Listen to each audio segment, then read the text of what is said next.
Andrew Wilson, 36, stepped wearily out of a cab in front of his home in a quiet Austin suburb. He had spent the last week in Boston attending a work-related programming conference. It wasn't his first trip this year. His job in information technology required frequent travel. Kelly, his wife of 34 years, usually missed him at home, and Andrew hoped his return would be a welcome change for her. Andrew opened the front door of his house a little quieter than usual. He had returned from a week-long business trip a day early, deciding to surprise his wife. All the way from the airport, he had been anticipating her joy. He had imagined her running out to greet him, throwing herself on his neck. Andrew had even grabbed a small gift for Kelly from his trip, a silk scarf he had seen in a shop window in Boston. He was eager to see his wife smile at his unexpected return. The hallway of the house was dark and quiet. The suitcase in his hand felt heavier than usual. Fatigue from the flight had taken its toll. Andrew put the keys on the nightstand and called quietly, "Kelly, I'm home." There was no answer, only a faint echo down the empty hallway. Andrew frowned. Kelly would usually be home by this time. He glanced into the living room. The light was off. Strange. Maybe she had gone to the store or to see a friend. After all, he had arrived earlier than he had said. Andrew took a few steps forward. The living room was dimly lit, with a slight chill from the air conditioner. There were 2 empty coffee cups on the coffee table. Andrew stopped, suddenly wary. 2 cups? Before he could finish this thought, a muffled sound came from above, from the second floor, as if someone heavy had risen from the bed or the headboard had hit the wall. Andrew's heart began to beat faster. He quietly put his suitcase down by the wall and, trying not to make any noise, began to climb the stairs. With each step, an anxious premonition grew in his soul. On the second-floor landing, light from the half-open bedroom door fell in a strip onto the floor. Voices were heard there, low, interspersed with soft laughter. One voice belonged to a woman, undoubtedly Kelly. The other was a man's, unfamiliar but vaguely recognizable. Could it be the neighbor Jason? Andrew paused at the bedroom door. A strip of light fell on his boots. He heard the rustle of bed linen and his wife's stifled laughter. His breath caught in his chest. His hands went cold. His vision seemed to swim, but he pulled himself together. He didn't want to believe it, but he already understood everything. Andrew leaned his shoulder against the door frame and pushed the door open quietly. The sight that opened before him was forever etched in his memory. Kelly was lying on the marital bed, the sheets crumpled. Next to her, Jason, the neighbor from the house across the street, was sitting naked, hiding under a corner of the blanket. They both stared in panic at her husband, who had suddenly appeared in the doorway. There was silence for a few seconds. Andrew's ears were pounding, but he remained remarkably calm on the outside. Kelly was the first to break the silence. She jerked, pulling the sheet up over her chest. "Andrew, you're back early," she muttered in a trembling voice. Andrew looked at his wife and neighbor with a stony gaze. Everything inside him was burning with pain and humiliation, but he kept himself in check. The strangest thing was that at that moment he felt neither rage nor the desire to scream. Only emptiness and a chilling cold. "I see," he said quietly at last, his voice hoarse. "I see." Kelly swallowed hard. Her face instantly paled, her eyes darting from her husband to her lover. Jason flushed and pulled the blanket up to his chin, seemingly speechless, sitting like a teenager caught off guard. "Andrew, this isn't." Kelly began, but couldn't finish. The words stuck in her throat. Andrew raised his hand, silencing her. He didn't want to hear any excuses or explanations. He felt that any word now could throw him off balance, and he didn't want to lose control. "No need," he snapped calmly but firmly. "Everything is clear without words." He shot a cold glance at Jason, who immediately looked away, as if hoping to disappear into the ground. Then Andrew looked straight into the eyes of his wife, the woman he had once loved and lived with for 8 years. He barely recognized her now. Kelly, usually so collected and confident, looked lost and miserable. "I," was all she said, pressing the sheet to her body. Andrew turned away so as not to see this picture. A lump rose in his throat. He knew that if he stayed even a second longer, he might break down, scream, or even cry, and he would not allow himself to do that. The main thing was to leave with dignity. He walked slowly out onto the landing, leaving the bedroom door open. Inside, everything was shaking, but on the outside, he maintained an apparent calm. As he went downstairs, he mechanically picked up his suitcase. His hands were shaking slightly, and there was an unpleasant sucking sensation in the pit of his stomach from the shock he had experienced when he took his phone out of his coat pocket. He paused at the door for a moment. He wanted to slam it, break something, somehow splash out this pain, but he held back. He just quietly exhaled and went out the door, carefully closing it behind him. It was already getting dark outside. Andrew walked down the path to the car parked outside the house. His breathing was ragged. He suddenly felt like he was suffocating. He sat in the car for a while, motionless, gripping the steering wheel until his knuckles turned white. His head couldn't wrap his head around what had happened. The house that had been a symbol of their family now seemed alien to him. A minute later, he finally caught his breath and started the engine. He didn't know where he was going, just away from here. The night street stretched ahead, the streetlights casting long shadows. Their house flashed in the rearview mirror, the lights still on. Andrew clenched his jaw and turned away, pulling out onto the road. No scandals, no showdowns. Now he only needs one thing: to be as far away from betrayal and lies as possible. He drove through Austin in the evening, aimlessly. The city lived its own life. Bars were noisy, people were crossing the streets late at night. For Andrew, everything was a blur. Finally, when the first tears began to sting his eyes, he pulled over to the side of a quiet street and exhaled heavily. For a few minutes, he just sat there, his forehead pressed against the steering wheel, trying to comprehend the new reality.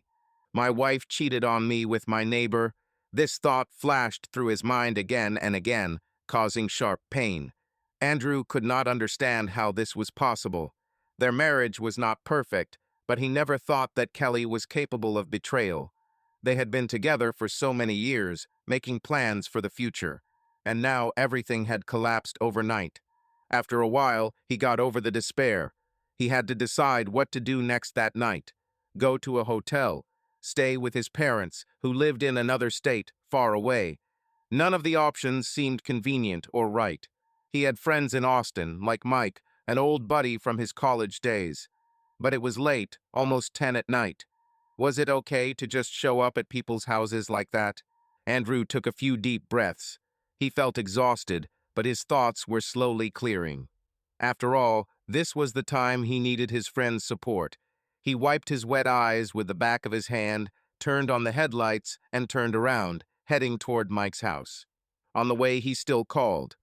With trembling fingers, he dialed his friend's number. The receiver was picked up after the third ring. "Hello, Mike," Andrew's voice sounded hoarse. "Hello." "Hey, Andrew," Mike's surprised voice was heard. "Hi, are you back yet? How was your trip? Is everything okay?" Andrew felt a lump in his throat as he heard his familiar, friendly voice. For a moment, he almost burst into tears, but he pulled himself together. "Mike, sorry it's so late. Listen, can I come over to your place now?" There was a brief pause on the line. Then Mike answered without a hint of hesitation. "Sure, buddy. Stop by any time. What happened? Are you okay?" Andrew gripped the phone tighter, trying to keep his voice even. "I'll explain when we meet, okay? I'll be with you in 20 minutes. "Okay, we're waiting for you," Mike said seriously. "The door isn't locked. Come in as soon as you arrive." "Thank you," Andrew replied quietly. He hung up, feeling ashamed, grateful, and relieved all at once. He had a friend who would take him in the middle of the night, no questions asked. That was a lifesaver right now. The car quickly turned onto a familiar street. A few minutes later, Mike's house appeared, a cozy two-story cottage on a quiet green street in one of the suburban areas. The lights were on in the windows. They were waiting for him. Andrew pulled over to the side of the road and turned off the engine. His heart was pounding again. Now he would have to tell what had happened out loud, and that would make it all even more real. He blinked a few times, fighting back the tears, and got out of the car, grabbing his suitcase from the trunk. There were quick footsteps on the porch, and the door opened before he could knock. Mike, a tall, strong guy about Andrew's age, stood there. His face was worried. "Andrew, brother, come in quickly," Mike said quietly. Andrew stepped through the door, and Mike immediately gave him a big hug. There was a real sense of friendly support in that hug. Andrew awkwardly patted his friend on the back, trying to contain himself. But as soon as Mike let go and looked into his face, Andrew felt his eyes filling with tears again. "Damn, buddy, what happened?" Mike asked softly. Before Andrew could answer, Mike's wife, Hannah, popped her head out of the living room, wearing a cozy dressing gown and a worried expression. "Andrew," she said quietly, coming closer. "You scared us. What happened?" Andrew tried to smile, but it came out pathetically. He swallowed, feeling his throat go dry. I need to spend the night with you. Can I?" he squeezed out, looking away. "Sure, stay as long as you need," Hannah said immediately, putting her hand on his shoulder. "You look like a ghost, all pale. Come on, sit down and calm down." She gently pushed him toward the living room. Mike took the suitcase from him and placed it against the wall. The living room smelled of freshly brewed tea. There was a teapot and 3 cups on the table. Apparently, while he was driving, his friends had managed to get ready. A small thing, but Andrew felt a little warmer in his soul from such attention. He sank down onto the soft sofa. His hands were shaking, so he clasped them together, trying to calm the nervous tremors. Mike sat down next to him. Hannah settled into the chair opposite. "Here, drink this," she leaned forward and handed him a cup of hot tea. Andrew cupped his hands around the cup, feeling the pleasant warmth. He took a small sip. It burned his tongue, but even this sharp pain distracted him slightly from the mental. Mike waited, looking at his friend patiently. Hannah didn't ask anything either, but her eyes were filled with concern and sympathy. "Thank you," Andrew began hoarsely. "Sorry for dropping in on you out of the blue." "Stop it," Mike interrupted softly. "We're glad you came to us right away. We were worried while we were waiting for you. Now tell us what happened." Andrew looked down at his cup, watching the surface of the tea tremble from the slight tremor in his hands. "I came back from a business trip," he began dully. "This evening, a day ahead of schedule, I wanted to surprise Kelly." Hannah nodded cautiously, listening silently. Mike squeezed Andrew's hand in a supportive gesture, not interrupting. "I came home." Andrew tried to continue evenly, but his voice broke. "Found her. With Jason." Saying these words out loud took his breath away. For a few seconds, everyone was silent, shocked by what they had heard. "Neighbor Jason?" Mike asked quietly, not believing his ears. Andrew nodded without looking up. Mike's face first showed surprise, then anger. He straightened up. "What the? Are you serious? He was at your house with her? Oh my God." Hannah pressed her hand to her mouth. "Oh no," she whispered. "Oh my God, Andrew."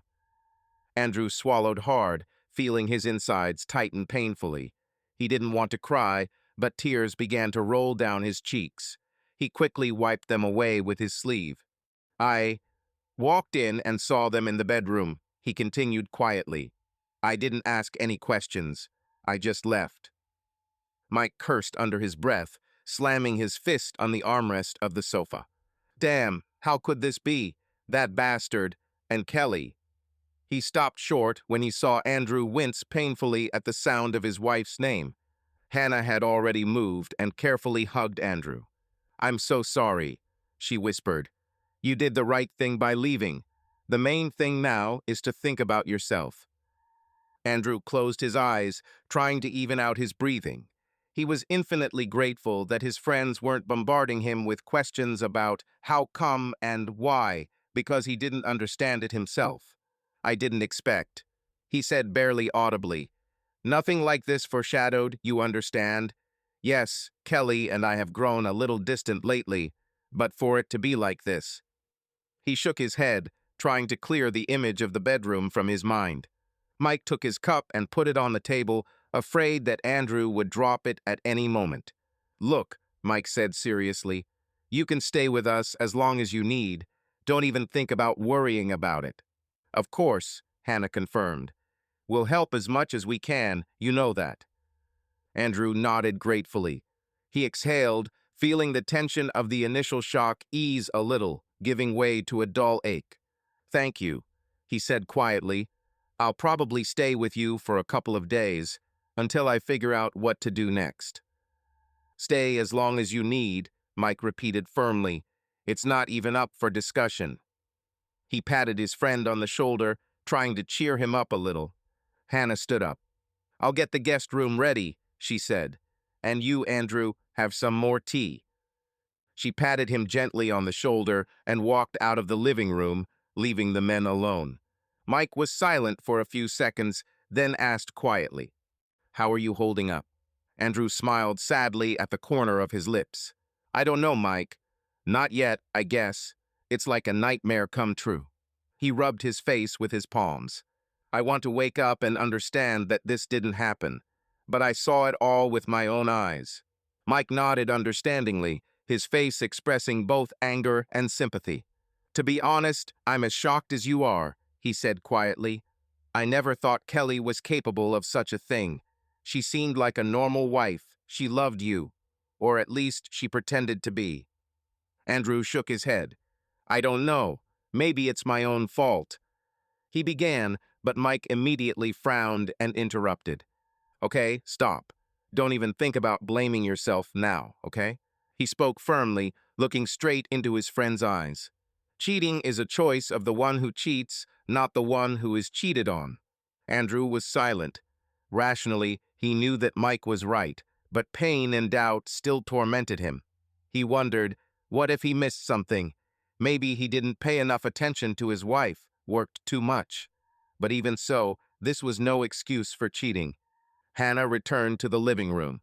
"The room is ready," she said softly. "I've put in fresh sheets. Andrew, you need to sleep. You've been through too much today." She looked at him warmly, as if he were a younger brother. "Thank you, Hannah," he said. "I guess you're right. I'm very tired." In fact, he didn't want to sleep. It seemed that if he closed his eyes, that scene would appear before him again. But he also didn't have the strength to sit up all night without sleep. Mike helped him up. "Come on, I'll show you the way," he said. "And look, if anything happens, our bedroom is nearby. Knock at any minute, even in the middle of the night. If you suddenly feel really bad or want to talk." Andrew just nodded. He felt completely exhausted, both physically and mentally. His friends walked him to the guest room on the second floor. It was a small but cozy room with clean bedding and a lamp with soft light. "We've got everything here," Mike said. "There's towels on the chair, a bottle of water on the nightstand. Make yourself comfortable." Hannah also looked in and smiled encouragingly. "Good night, Andrew. We're here if anything happens." "Calm down," he responded quietly. When they left, Andrew closed the door and sat down on the edge of the bed, exhausted. His head was buzzing. He slowly took off his coat and shoes and mechanically put his phone on charge, as he always did. Early the next morning, Andrew awoke to pale light filtering through the curtains of the guest room. For a few seconds, he was disoriented, looking around at his unfamiliar surroundings. Then the memories of the previous night crashed down on him like a weight. He closed his eyes, hoping to delay the inevitable realization for a moment longer, but it was already firmly lodged in his mind. Andrew rolled over onto his back and stared at the ceiling. His head was pounding, as if from a wild night, even though he hadn't had a drop to drink. He slept fitfully and poorly, constantly waking up from nightmares. His body ached, his throat was dry. His soul was empty and heavy at the same time. There were faint sounds coming through the thin wall. Hannah and Mike were probably already up. There was a smell of coffee and something fried, maybe scrambled eggs. The friend's house was gradually coming alive with a new day. Andrew sat up in bed, his feet on the floor. Clean towels were neatly laid out on a chair in the corner, just as Hannah had said. He ran a hand through his tousled hair absent-mindedly.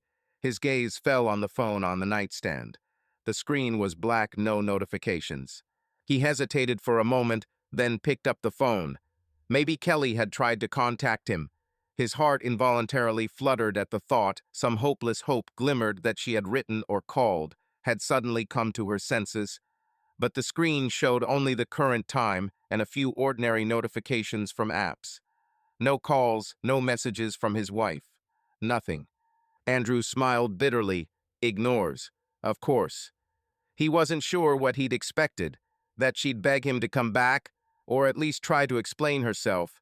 But Kelly didn't seem to be in any hurry to get in touch. Maybe she had other things on her mind. Maybe she was with Jason. The thought made him shudder. He stood up and went into the small bathroom next to the guest bedroom. The cold water from the tap helped him to come to his senses a little. In the mirror, a haggard, pale face with red eyes looked back at him. A disgusting sight, he thought to himself. But it's okay, it's temporary. He took a deep breath and exhaled several times, remembering the advice from some psychology article. Breathe deeply, focus on the moment. It seemed empty now, but he still tried to calm down. When Andrew came downstairs, Mike and Hannah were already sitting in the kitchen. A frying pan was sizzling on the stove, emitting a delicious smell. Hannah, in a house t-shirt and jeans, was flipping toast, and Mike was pouring coffee into mugs. "Good morning," Andrew greeted quietly, stepping over the threshold of the kitchen. They both turned around at once. Relief reflected on their friends' faces when they saw him. "Good," Mike responded. "How are you?" The question sounded simple and sincere, but Andrew found it difficult to answer. He just shrugged. "Probably nothing," he said honestly. "I hardly slept." Hannah nodded sympathetically. "We also didn't sleep well. We were worried about you." Andrew felt a pang of guilt. He had made his friends worry. Mike seemed to sense his mood and waved his hand. "Don't you dare apologize," he said immediately. "We're worried about you, and that's normal." Hannah pointed to a chair for him. "Sit down. I just finished breakfast. Can you eat?" There were already plates of omelet and toast on the table. Andrew realized that despite the heaviness in his soul, he was hungry. Hunger after yesterday's stress was taking its toll. "Yes, I think I'll eat something." "Thank you," he replied and sat down at the table. Mike placed a mug of coffee in front of him. "Here, drink this, you'll perk up." Andrew cupped his hands around the mug, inhaling the aroma of freshly brewed coffee. He took a sip. The hot, bitter drink brought back a little sense of life. They ate in silence for a few minutes. Andrew was grateful that his friends weren't trying to rush him with conversation. Hannah was telling him about a new recipe for toast sauce, apparently to break the silence. Mike nodded and joked, but not too intrusively. When the first hunger was satisfied, Andrew put down his cup. He felt a little better physically, but mentally he was still lost. Mike exchanged a glance with his wife, then asked cautiously, "What are your plans for today, Andrew?" Andrew couldn't help but smile mirthlessly. "Plans," he repeated. "I don't even know. I guess I need to call work. Today is... What day is it?" He suddenly realized that he couldn't remember what day of the week it was. Yesterday's events had merged into one endless night for him. "It's Friday," Hannah prompted gently. "It's about 7:30 in the morning." "Damn," Andrew muttered. "So it's a work day." He worked as a developer in a small IT company. Yesterday, he took a day off, returning from a business trip. Today, he planned to go to the office, but now everything in his life is different. "I think you should take a sick day or a day off," Mike suggested. "You're in no mood for a code." Hannah nodded in agreement. "Yeah, no one expects you to show up for work today. Call your boss and tell them you're sick." Andrew thought for a moment. He didn't like lying, but he didn't want to tell his boss about his personal drama. It really was easier to just say he was unwell. "You're probably right," he said. "I'll call you later when the office opens." Hannah reached out and gently touched his palm on the table. "Andrew, what are you going to do?" "Well, with Kelly.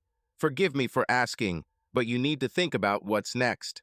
Her voice was cautious, sympathetic. Andrew looked at his hands, then up at his friends.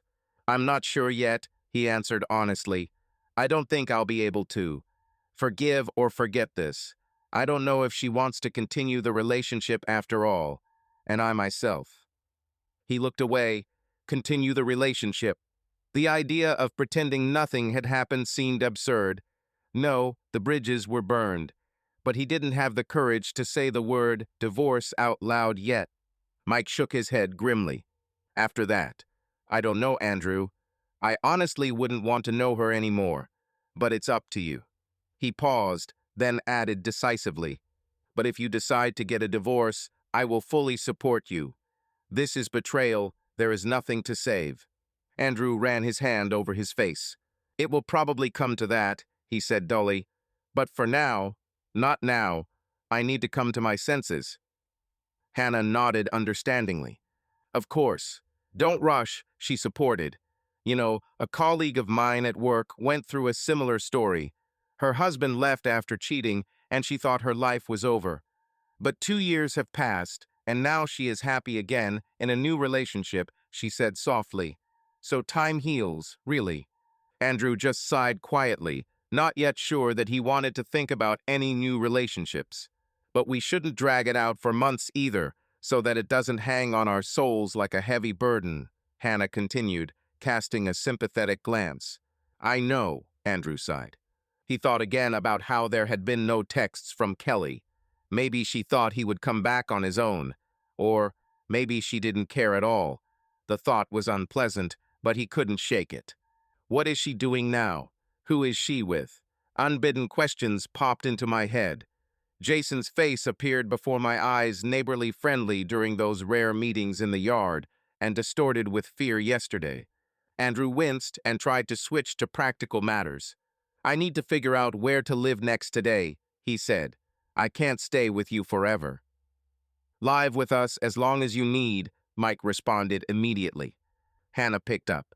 "Yes, don't even think about urgently moving somewhere now.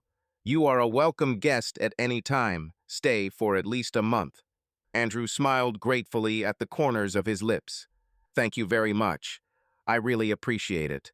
But honestly, I don't want to abuse it. I'll try to find some solution as soon as possible."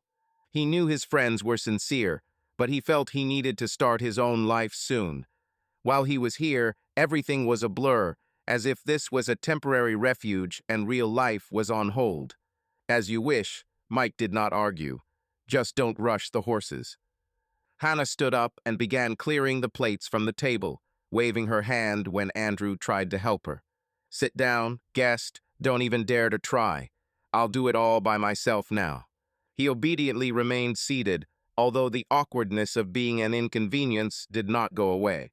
"By the way," Mike said suddenly, remembering something, "you need some things from home, right? Clothes, your work laptop. You left yesterday without anything." Andrew nodded. He had only a suitcase with his things from the business trip and a backpack with a laptop. Fortunately, he hadn't left it at home. In the suitcase, in addition to business suits, there were a couple of jeans and shirts, a minimum supply. "I took the suitcase," he said. "There are some clothes in there, but the main stuff is still at home." The thought of having to go back to that house to get his things made him shudder. Mike scratched his chin knowingly.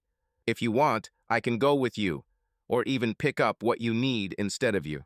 "I don't think that's a good idea," Andrew said quietly. "She's your friend, too."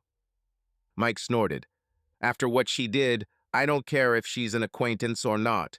But okay, I understand. It's your personal business." He patted his friend on the shoulder. "Just keep in mind, it will be hard to go there alone. Better take someone with you. You can take me or another of the guys. But don't meet her alone. That's my advice." Andrew nodded silently. It was sound advice. He couldn't imagine how he could comfortably communicate with Kelly one-on-one, especially in their shared home, full of memories. "I'll think about it," he said. Hannah returned to the table, wiping her hands on a towel. "Andrew, you need to rest today. Don't think about anything serious for now, except getting yourself together, okay?" Her voice was warm, caring. Andrew felt a lump in his throat with gratitude to these people. Thanks, guys. I'll try. He really did feel completely exhausted. He thought idly that it would be nice to take a shower and then get some fresh air outside. The fresh air might clear his head a little. As if reading his mind, Mike suggested, "The weather is nice today. We can walk to the park nearby if you want. It's not far, about 10 minutes on foot." "Yes, a walk can help unwind," Hannah agreed, "as long as you don't mind company." Andrew thought for a moment, the desire to hide in a corner and not see anyone fighting with the knowledge that being locked up would be worse. "A walk would be nice," he finally nodded. "Thank you." "Great. Then we'll leave in half an hour," Mike decided. "I'll also take a quick shower after breakfast, and then we'll go." "Okay," Andrew agreed. He rose from the table.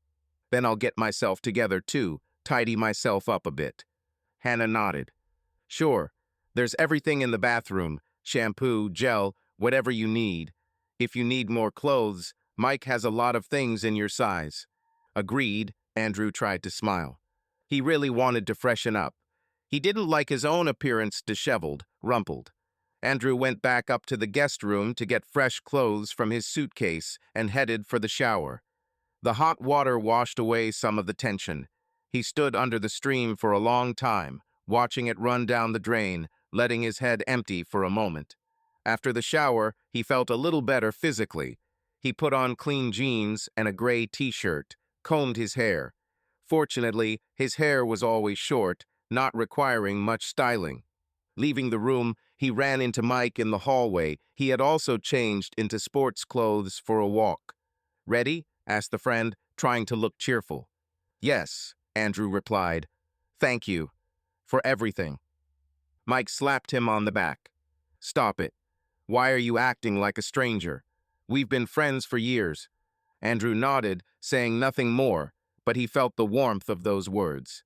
Hannah was waiting for them downstairs. She was wearing a light jacket and sneakers.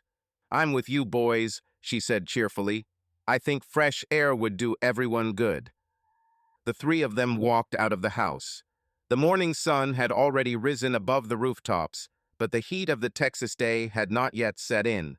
It was crisp outside, the air smelling of spring greenery and flowers. Neighbors were out getting their morning papers or walking their dogs, waving at Mike and Hannah. Everyone knew everyone here. Andrew walked a little behind, his hands in the pockets of his jeans.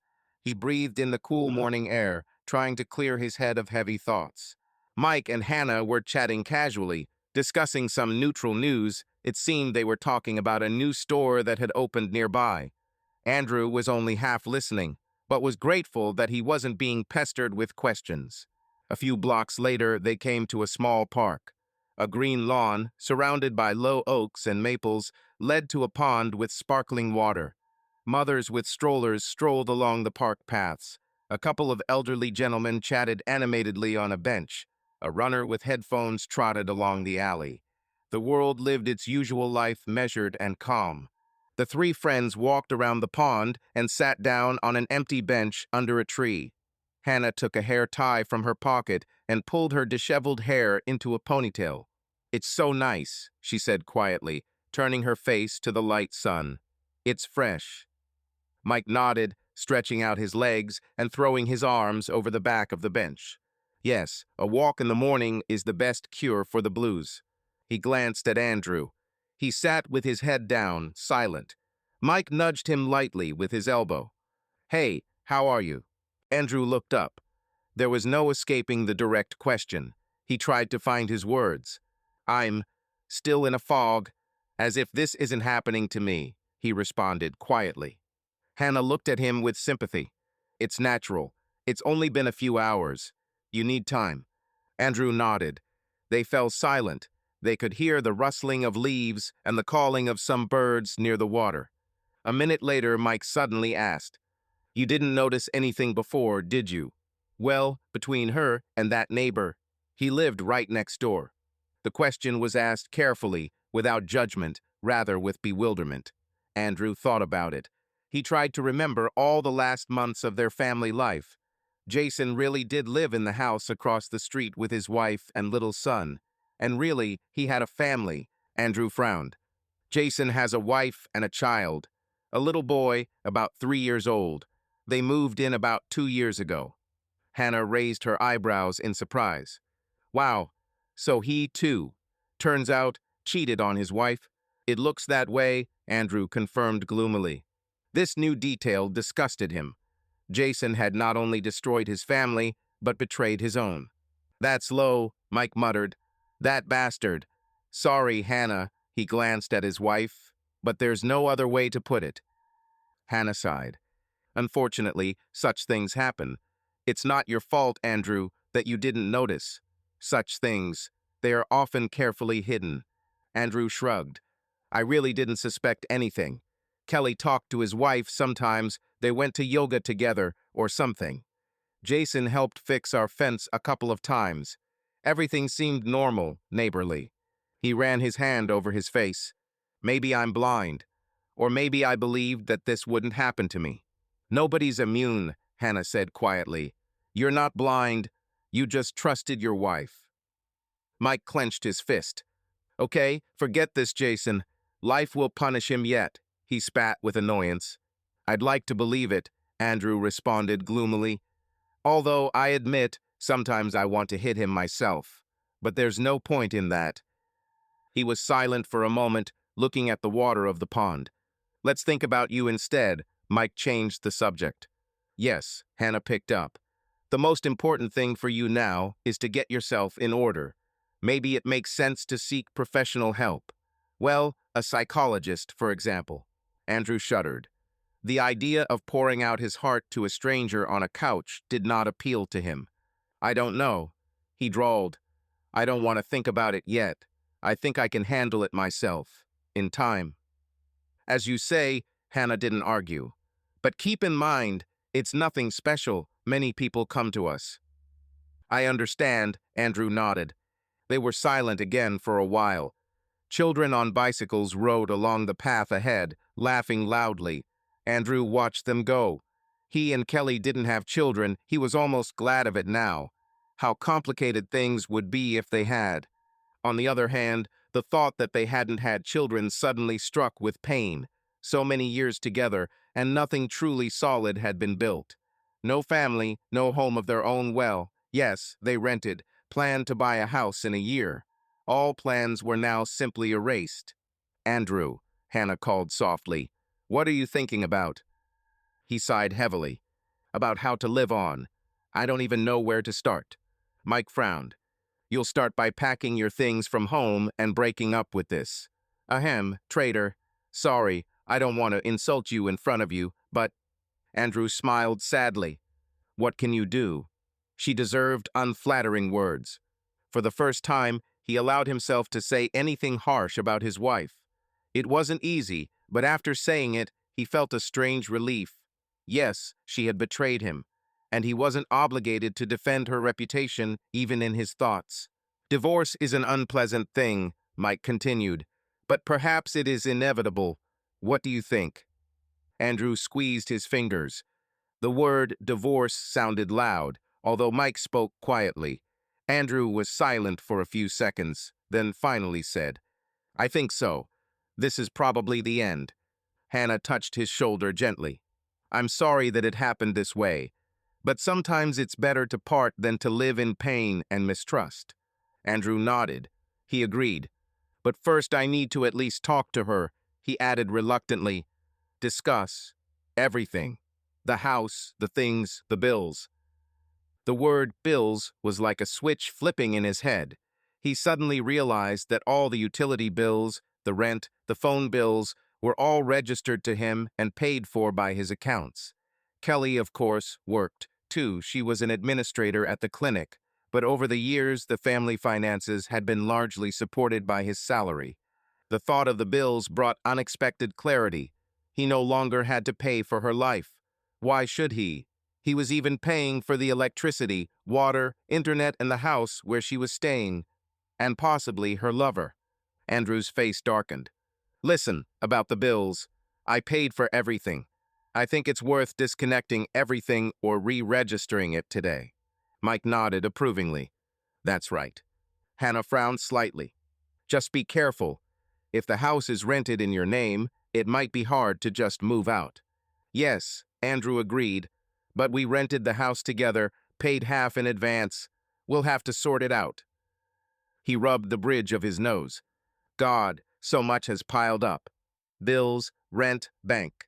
We'll figure it out gradually, Mike reassured him. We'll help as much as we can. What do you plan to do first? Andrew thought about it. It was probably right to let Kelly know first that he wasn't coming back, although she should understand that anyway. But who knows, maybe he just thinks it's a quarrel. Better to clarify. Maybe write to her so there are no illusions. He voiced his thoughts.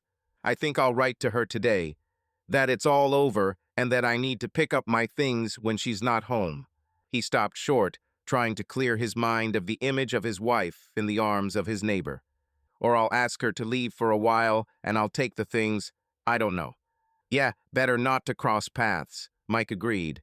You can ask her to leave the house for a couple of hours at the appointed time and you'll take everything you need. Andrew smiled sadly. It sounds like I'm a thief sneaking into my own home. It's just easier this way, Hannah said softly. You don't have to see her again right now. It's trauma upon trauma. I understand, he nodded. They sat in silence for a while longer. Then Hannah glanced at her watch and stood up. It's time for me to slowly go back. I have to show up at work by 10. Wow, Hannah, sorry we distracted you, Andrew said. It's okay, she smiled. I have a flexible schedule today. I warned you that I'd be a little late. The three of them headed back along the park path. As they walked, Andrew pulled out his phone. I guess I can call my manager now and let him know that I won't be there. Sure, call, Mike said. Andrew fell behind a bit and stopped under a tree, dialing his boss's number. The dial tone dragged on. His fingers were sweaty. He was nervous, even though he knew he was well liked at work. Hi, Carl, it's Andrew, he said when the phone was picked up. Yeah, I'm back. Listen, I can't go out today. Yeah, I'm not feeling well. The boss's worried voice came from the receiver. Andrew, hi. Did you get there okay? What happened? Yeah, I had a good flight, Andrew said, trying to keep his voice even. But I think I've caught a cold or something. I'm not feeling well, so I won't be able to work today. Carl, his manager, immediately responded with understanding. Of course, no problem. Stay home, get better. Your health is more important to us. Thank you, Andrew said quietly. He even felt a little ashamed of the little lie, but he clearly had no intention of telling the truth. Maybe you need more than just today, Carl continued. Take Monday off, too, if you need to. You've been working overtime in the last few weeks, and you still have plenty of vacation days. I'll see how it's doing, Andrew answered evasively. If anything happens, I'll write. Thanks, Carl. Take care, buddy, the boss said at last. Andrew hit the end button and put the phone down. Relief at least he didn't have to worry about work for a couple of days. He caught up with Mike and Hannah, who had taken a few steps back while he spoke. So what's going on? Mike asked. Everything's fine, Andrew nodded. I said I was feeling sick. He told me to rest as much as I needed. Great, Hannah said. Then you can take a little break for yourself. Yes, he agreed quietly. They approached the house. Hannah kissed Mike. I definitely have to run, guys. Don't be bored without me here. She hugged the men in turn her husband, then carefully Andrew. I'll be in touch. Andrew, if you need anything, call me, okay? Okay, thank you, he replied. As Hannah disappeared inside, Mike placed his hand on his shoulder. So, what are your plans for the rest of the day? Maybe we'll go to the gym or watch a movie. Andrew shrugged. I'm not sure. I should probably text Kelly like we talked about. He felt his insides tighten at the mere mention of his wife's name. But there was no point in putting it off either. Do you want it now? Mike asked. Yes, it's better now, while there is still determination, Andrew sighed. They entered the house and Andrew headed into the living room, where he had left his laptop. He sat down on the couch, opened it, and waited for it to load. Mike settled in next to him, but realizing that the conversation was private, he began scrolling through something on his phone, delicately pulling away.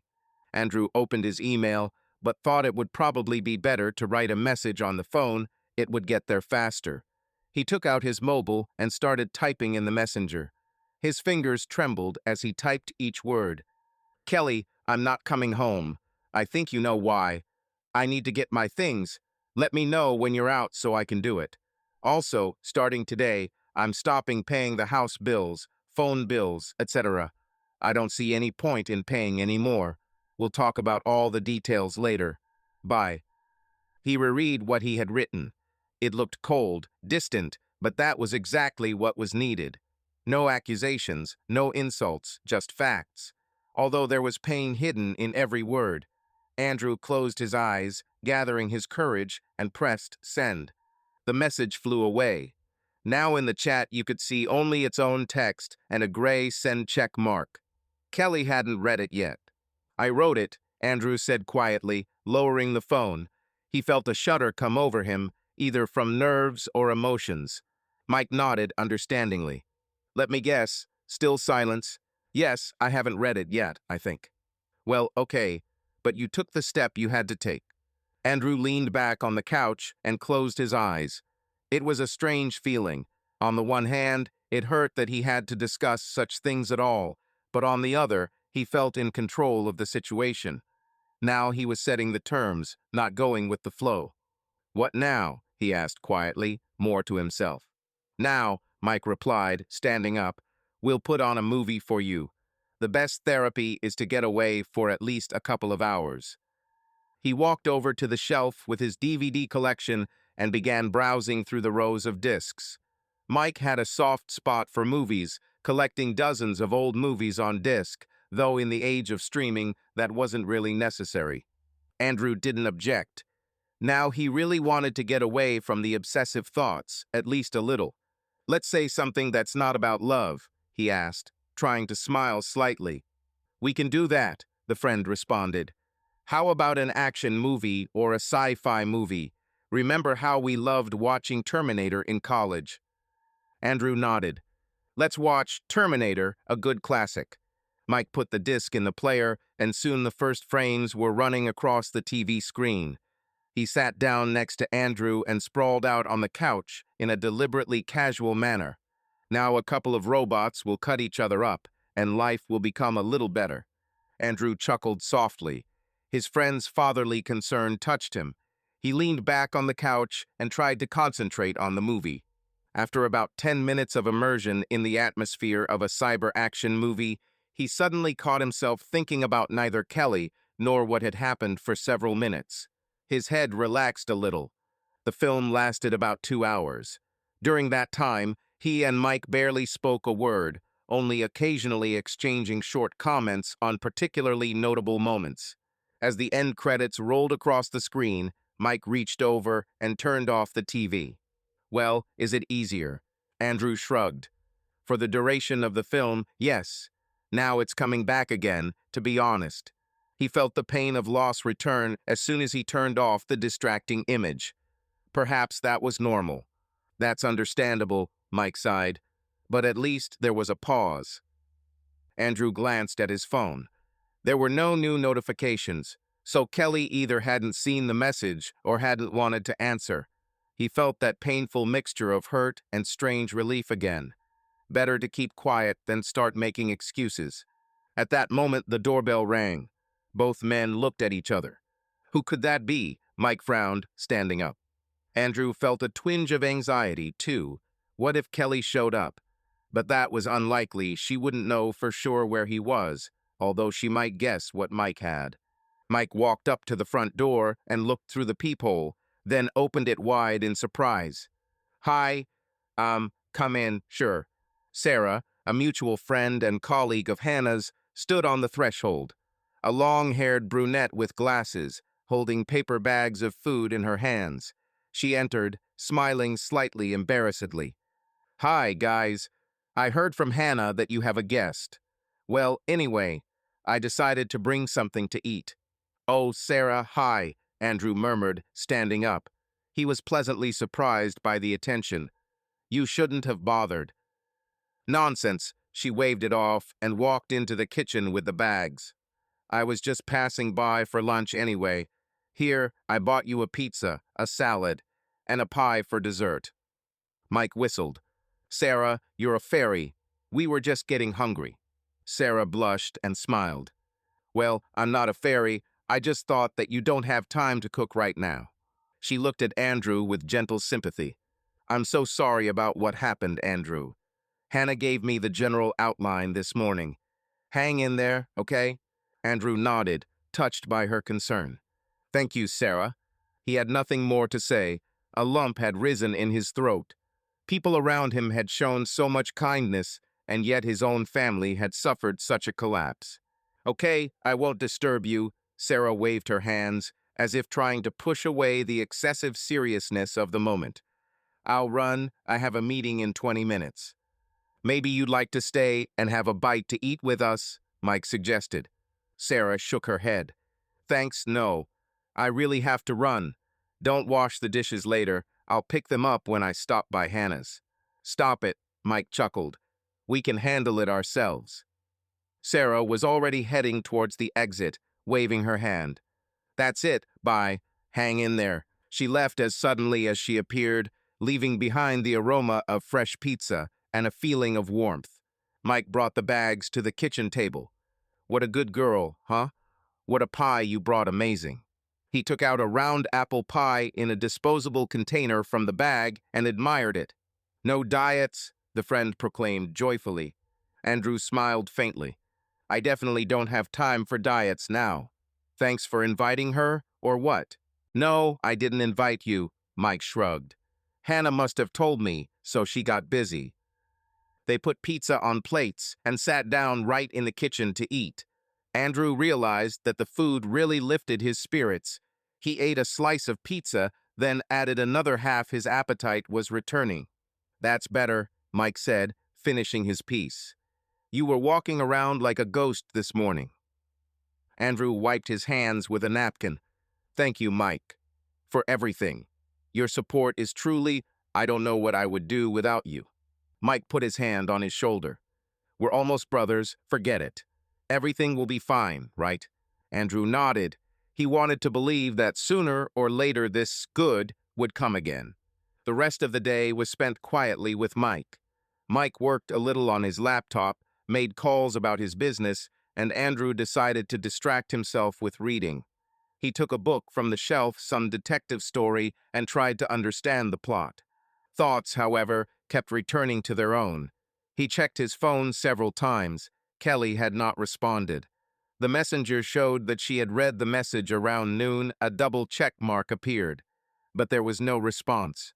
So be it, Andrew thought, trying not to take it to heart. So she doesn't care. Although it's really offensive to the point of tears, to be honest. 8 years together and not a word in response. Hannah came home from work that evening. She had brought a whole bag of groceries from the store, she said, for the next week, knowing that they had an extra person in the house. Andrew tried to argue that it was not worth it to go to so much trouble for him, but Hannah just waved him off. I still cook every night, she said, so I just increased the portions a little. Over dinner, the three of them talked about neutral things. Hannah told funny stories from her job. She teaches at a college. Mike shared news from the gym. The friends were clearly trying to distract Andrew from his heavy thoughts, and they were succeeding. The support enveloped him like a soft cocoon, not allowing him to completely lose heart. Only closer tonight, when he was alone again in the guest room, did another wave of melancholy roll over him. The house of his friends, no matter how cozy it was, remained someone else's home, and his own house. It was empty and dark now, or maybe the light was on, but not for him anymore. Andrew tossed and turned for a long time before he could fall asleep. But the second dream brought slightly fewer nightmares than the first. Somewhere inside, a tiny flame of hope glimmered. He had survived this day, a very difficult day, but he had done it. Tomorrow would be a new day, and he would take another step forward. The next morning, Saturday, Mike and Hannah's house was filled with familiar sounds again, the coffee machine humming quietly, the radio playing somewhere. But Andrew woke up a little later. Tiredness and emotional burnout had taken their toll. He got up around 10 in the morning, finding that his friends had already had breakfast and left for work. There was a note from Hannah on the kitchen table. Mike and I are at the mall for a couple of hours to pick up some things. We left some cheesecakes in the fridge for you, just warm them up. Call if anything happens. Hugs, hold on. Andrew smiled faintly as he read the thoughtful message. He heated up his breakfast in the microwave and sat down at the table in the empty kitchen. The silence was unusual after yesterday's day of conversation. But perhaps the silence was just right now. He could calmly consider his next steps. The agenda was practical. Andrew pulled out his laptop and a notepad with a pen. He decided to make a list of everything that needed to be sorted out. Utility bills, electricity, water, internet. Kelly's cell phone, disconnect her number from your family plan. Banking issues, check joint accounts or credit cards, separate finances. Renting a house, finding out what to do with the lease agreement. Legal issues, divorce consultation. The list turned out to be impressive. Just looking at it made Andrew's head spin. But there was nothing to be done. He had to do it, step by step. He decided to start with the most basic thing, the phone. Their mobile plan was registered to him. Kelly was listed as an additional line. Andrew picked up the phone and dialed the operator's customer service number. After a couple of minutes of waiting, a pleasant voice of a specialist was heard on the line. Hello, how can I help you? Hello? I need to turn off one of the lines on my family plan, Andrew explained calmly. Of course. Please tell me your name and password for accessing your account. Andrew dictated the necessary information, trying to act businesslike, although for some reason his heart was pounding as if he was doing something reprehensible. Why should I feel remorse, he thought. It's okay. I don't want to pay for her phone anymore. The operator confirmed. Thank you. Which number would you like to disconnect? A number ending in 4567, Andrew said clearly, reading Kelly's number. Got it. Are you sure you want to disconnect this line? You'll have two left, your main one and one extra one. Yes, that's right. Turn it off. Okay, I'm submitting a disconnect request. The line will be deactivated within an hour, the operator reported. Is there anything else I can do to help? No, thank you, that's all, Andrew replied. Thank you for contacting our company. Have a nice day. Andrew ended the call, threw the phone on the table, and exhaled. Step 1 done. At the same time, in Andrew's old house, Kelly noticed that her mobile phone suddenly lost its network. In the morning, she tried unsuccessfully to call her friend. The connection was interrupted. Now the message, no network, was displayed on the screen. Kelly frowned and rebooted the phone, but this did not help. The internet at home did not work either, neither Wi-Fi nor wired. Around noon, a worried Kelly went to work at the clinic. Luckily, it was Saturday and the administrator's office was empty. From her work phone, she called her mobile operator and learned the unpleasant news. Her number had been disconnected at the request of the account owner. Kelly's heart sank. Andrew, only he could do it. In a panic, she called the power company and found out that the power would be cut off from the following week if payment was not made. Back home, Kelly paced the empty living room, feeling a growing mixture of anger and anxiety. She hadn't expected her husband to take such drastic steps. At first, she was angry. How dare he turn off her phone and lights? But anger quickly turned to fear. Is he seriously considering leaving forever? She thought in despair. The day dragged on. Jason didn't answer her messages. Apparently, he preferred not to interfere. Left alone with her thoughts, Kelly finally realized that the situation was getting out of control. She decided to dial Andrew's number from her landline work phone. There was no other way to contact him. Meanwhile, Andrew continued to deal with his bills. Next on the list were utilities. Most of them were paid automatically from his bank card. Andrew opened the energy company's website. Fortunately, there was a quick way to cancel auto payments and even submit a request to terminate service. He set the disconnection date to be in a week. Let her have time to prepare, he thought gloomily with sarcasm. He did the same with the internet, canceled the contract from the end of the current month. Water and gas were included in the rent, so there was no need to change anything. He just wouldn't be paying rent anymore. Finally, the house rent. They had signed the contract together a year ago, and it was only 5 months before it expired. They paid monthly, and now it was time to pay for the next month. He usually did it via bank transfer. Andrew decided he wasn't going to pay any more.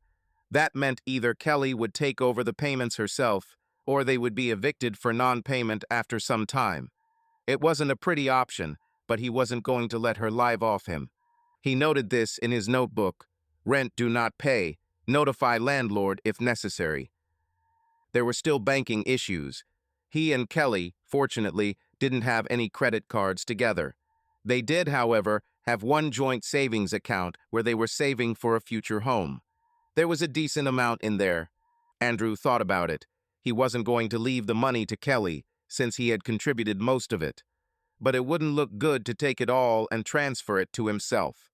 On the other hand, why not? After such a betrayal, he decided not to touch that account for now, at least until he had legal advice. He needed to find out what was the right thing to do so that there would be no problems later. Finally, the last point was divorce. The very thought of divorce was unpleasant, but the sooner he started, the sooner it would be over. Andrew remembered that a colleague at work had recently been divorced and mentioned a good lawyer. It seemed that he could call him and ask for his contact information. He added to the list, call Tom about a lawyer. Having made and partially executed the plan, Andrew felt a strange relief. Yes, it was hard for him, but at least he was taking action. He was not just lying there staring at the ceiling, but was quietly managing the situation. The house seemed unusually quiet without his friends. The only sounds were the ticking of the wall clock and the occasional car passing outside the window. The work on the chores had lasted for a couple of hours, and now, around midday, Andrew felt tired. He went out into the yard with a cup of tea to get some fresh air. Mike's yard was small but cozy, a lawn, a couple of folding chairs under an awning. Andrew sat down on one of the chairs and looked at the clear sky. His thoughts went in circles. How did I get to this point in my life? He knew that self-abasement was useless, but he could do nothing.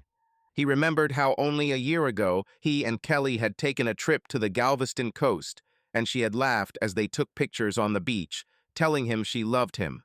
How happy they had been then, or seemed to be. He had believed every word she said and had been sure of their future. How everything had turned upside down now, with the house empty, his wife virtually gone from his life, and an emptiness and uncertainty ahead. While he was lost in these thoughts, the sound of a car approaching from the road came. Andrew looked up. Mike and Hannah, his rescuers, had returned. He immediately tried to push away his dark thoughts, so as not to meet them with a dejected look. "Hi," Mike called out to him, getting out of the car with bags. "How are you doing?" Andrew stood up to greet her. "Hi, I'm fine. Thanks for breakfast, I ate." Hannah picked up a few shopping bags. "Great. We got there quickly, you see." Andrew took some of the bags from her, helping her carry them into the house. "Why did you buy so much?" Hannah smiled. "Well, we decided to buy groceries for the week and a couple of little things for the house." Mike winked. "I also bought you a cool t-shirt. I couldn't pass it by." "What?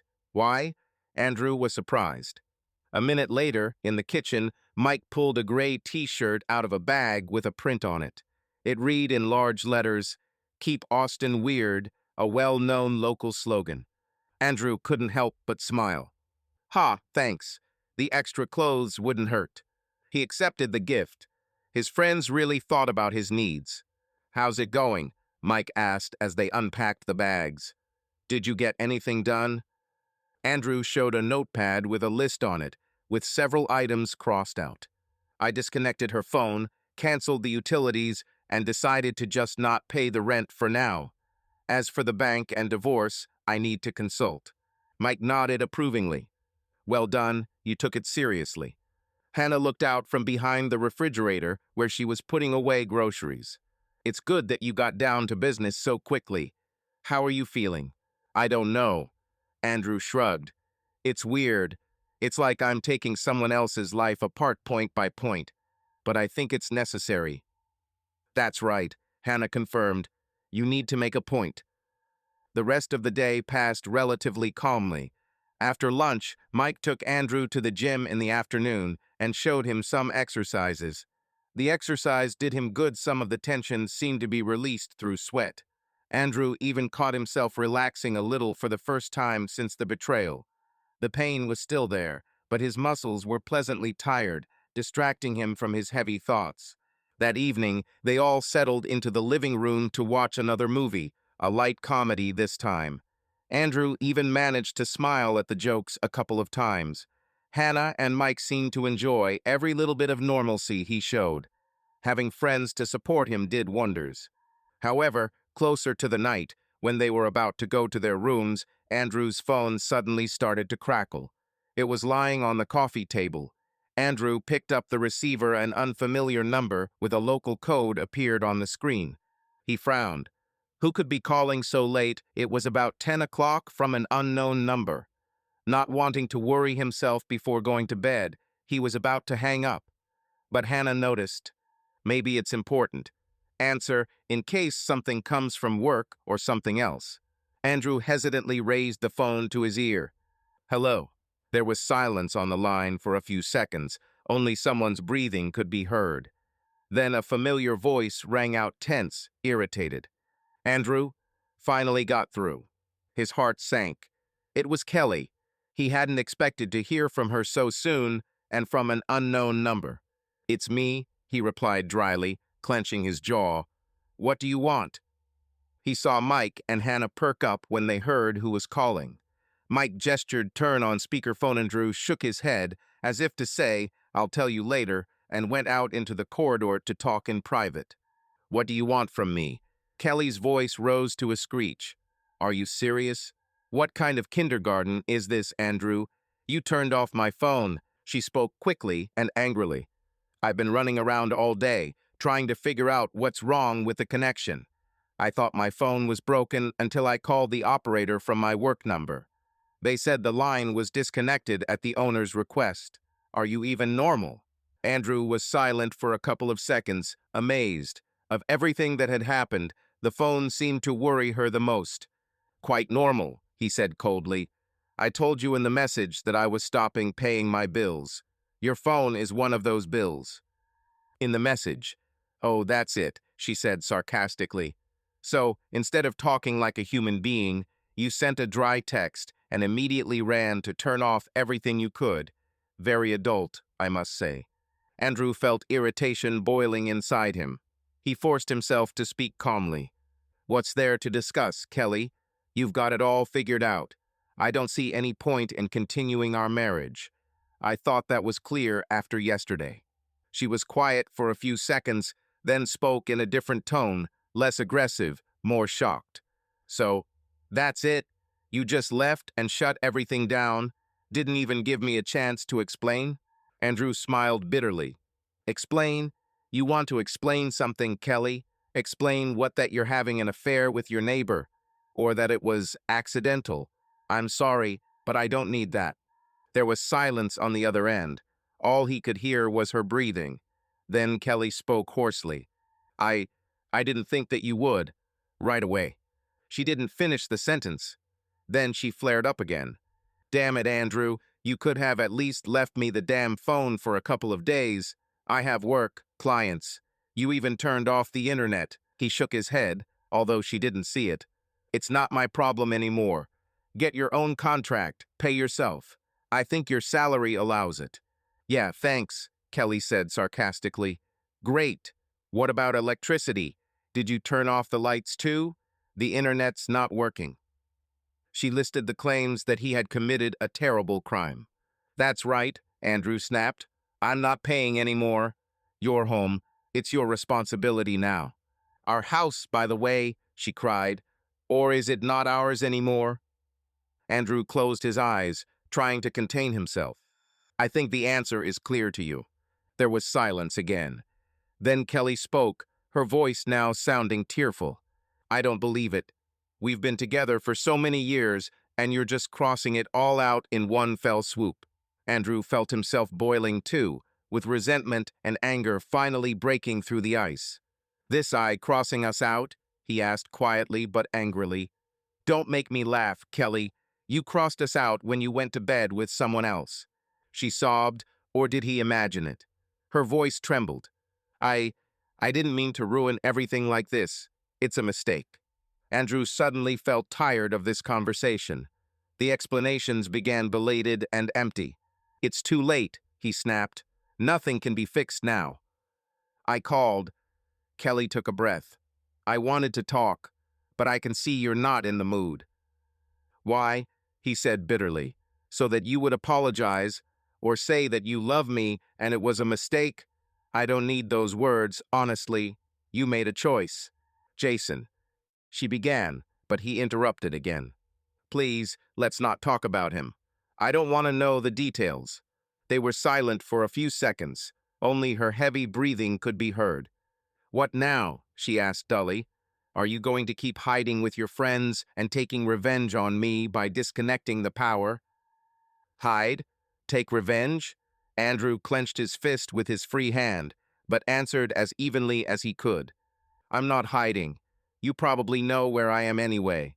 Yes, I'm at Mike's. It's temporary. And I'm not taking revenge, I just don't think it's necessary to support you any longer. I see. Her tone became colder again. So, you're filing for divorce, huh? The word hung in the air. Andrew did not answer at once, but finally said firmly, Yes, I'll file soon. I think it's inevitable. Kelly laughed bitterly through her tears. That's how it is. 8 years of life together in the trash because I stumbled. You'd call it a slip-up, he echoed. Okay, everyone calls it what they want. She got angry again. You know what, Andrew? You weren't a gift either. You were always at work. You didn't care about me. Maybe if you had paid attention to me, none of this would have happened. Andrew was taken aback by this outburst. He felt rage boiling up in his chest. Deep down, he tried to blame himself for the lack of attention, but to hear it from her now. So it's my fault? He asked icily. Well, thanks. A great excuse. My husband's away on business. I'll go sleep with my neighbor. No, I didn't mean that. She faltered, realizing that she had gotten carried away. But the words had already been spoken, and there was no taking them back. Andrew suddenly realized that he could not and did not want to continue this conversation. That's enough, he said firmly. We'll finish here. I have to go. Wait, Andrew. Kelly's voice was panicked. Don't hang up. Let's meet. Talk calmly, please. He closed his eyes. Meet her? Now? He was absolutely not ready to see her, especially calmly. I don't want to, he snapped. I have nothing to talk to you about, except maybe legal details. We'll get in touch about them later through lawyers, I think. You really decided so, she whispered, confused. Yes, Kelly. Really, Andrew said wearily. That's it. Goodbye. He took the phone away from his ear and, not listening to her cries any longer, pressed end call. Then, with trembling fingers, he immediately turned off the ringer so as not to hear her voice anymore, and then he turned off the phone altogether. For a few seconds, Andrew just stood in the middle of the hallway, trying to stop his whole body from shaking. Resentment and anger were seething in his chest. He seemed to be holding on, speaking firmly, and yet this conversation had thrown him off balance. Mike looked out of the living room, his face worried. Everything is fine. Andrew looked up at his friend. His throat was tight, and he shook his head instead of answering. Mike immediately came over and hugged him tightly, like a brother. As soon as he felt that warmth, Andrew broke down and burst into tears on his friend's shoulder. Quietly, soundlessly, but his whole body shook with sobs that he had been holding in for too long. Buddy, was all Mike said, patting him on the back. Hannah came over too, hugging them both, patting Andrew on the shoulder. Spill it out, dear, don't keep it inside. How much time passed, 5 minutes or 15, Andrew did not know. He was finally exhausted. The tears had dried up, leaving only emptiness and a dull ache. He felt terribly tired. "I'm sorry," he whispered, wiping his wet face with his sleeve. "Don't you dare apologize," Hannah said softly, brushing a strand of hair from his forehead. "Do you feel better now?" Andrew just shook his head. It didn't make him feel any better, but at least he exhaled what he was carrying inside. "Come on, let's sit down." Mike led him back to the living room and sat him down on the sofa. Andrew leaned his head back against the couch and stared at the ceiling. He wanted to fall asleep and not feel anymore. "Would you like something to drink? Tea, water?" Hannah asked solicitously. "Water, please," he answered barely audibly. When she went to get some water, Mike asked, "What did she tell you? You look furious." Andrew gritted his teeth. At first, she was yelling about bills, about the phone. Then, then she started hinting that it was my fault, that I wasn't paying enough attention to her. Mike cursed. "What a bitch. Sorry, but I can't say it any other way." And then she asked to meet, Andrew added, closing his eyes. "But I can't. I don't want to see her." "And don't," the friend said confidently. "You shouldn't do that now. Let the documents decide everything." Hannah returned with a glass of water. Andrew took a few sips. The cool water washed away the remaining lump in his throat. "Thank you," he said. Hannah sat down next to him. "Listen, Andrew, maybe you should go somewhere for the weekend. Get some fresh air with a change of scenery." He looked at her blankly. "Where, for example?" "Well, I don't know. Tomorrow Mike and I were planning to go to his parents' place on Lake Buchanan. Remember where they have a house? We wanted to go for a day. Come with us, huh?" Andrew hesitated. On the one hand, he didn't want to drag himself anywhere he had no strength. On the other hand, a change of scenery could be good for him, and he didn't want to be alone all day with heavy thoughts. "I don't know. Are you sure I won't disturb you? It's a family visit." Mike waved his hand. "Stop it. My parents have known you for 100 years. They will only be glad. Let's go, breathe some fresh air, and go fishing. It's good for you." Andrew thought for a moment and nodded. "Okay, thank you. I'll go." Hannah touched his hand. "That's great. Don't worry, all this will be over soon." Andrew wanted to believe her words. The conversation with Kelly had been terrible, but it had confirmed the irreversibility of the situation. There was no turning back, and he didn't want to go back. Now only forward, if only out of stubbornness and self-respect. After saying goodbye to his friends, Andrew went up to his room. His soul was heavy, but somewhere deep inside, a strange feeling was growing. He had taken another step. The conversation with Kelly, no matter how painful it had been, had clarified the main thing. It was impossible to continue their relationship. This was the end. He went to bed, and this time fell into a deep, heavy, dreamless sleep. His nerves were frayed to the limit. The next day, Sunday, Andrew went out of town with Mike and Hannah, as the friends had planned. They went to Lake Buchanan, where Mike's parents lived. The journey from Austin took about 2 hours. All this time, Hannah joked and told stories from Mike's youth, trying to distract Andrew. He listened, sometimes even smiling, although his thoughts sometimes carried him far away. Mike's parents' house stood right on the lake shore, a cozy one-story cottage with a wooden terrace. Green oaks and pines rustled around, the air smelled of water and grass. Mike's parents, Bill and Mary, greeted the guests warmly. They had known Andrew for a long time and treated him almost like a son. "Andrew, darling, come in and give me a hug," said Mary, a short, round-faced woman, enveloping him in a soft embrace. "We heard. We're so sorry, dear." "Thank you, Mary," Andrew replied quietly, touched by her sincere concern. Bill, a gray-haired, strong man, shook his hand. "Hold on, boy. If anything happens, we're here." Andrew nodded gratefully. He felt a little awkward that everyone around him already knew about his trouble, but on the other hand, this support warmed his soul. The day passed calmly and almost serenely. She and Mike walked along the shore, even casting fishing rods from the pier. Hannah and Mary cooked dinner. Then they all ate shashlik together in the fresh air. Conversations revolved around everything but the topic of betrayal. They discussed the weather, remembered how Mike and Andrew used to swim in this lake as children, and laughed at old stories. In the afternoon, Andrew walked alone to the lake shore for a few minutes. The sun's rays danced on the gentle ripples of the water, and birds chattered among the reeds. The sky had turned a soft pink gold color late in the afternoon. Andrew took a deep breath of the damp air, soaking up the silence of the place. He suddenly longed to keep this peace in his soul, to remember it in difficult times. For a moment, he felt the peace of nature wash away the last of the pain. That evening, as the sun began to set, they said goodbye to Mike's parents and headed back to town. In the car, Andrew dozed off in the back seat, the first time in days that he had slept peacefully, albeit briefly. Andrew was the first one awake on Monday morning. It was a big day. He was going to move things out of his old house. Kelly hadn't contacted him since their conversation on Saturday, and he hoped she would be at work and out of the way. Over breakfast, he shared his plan.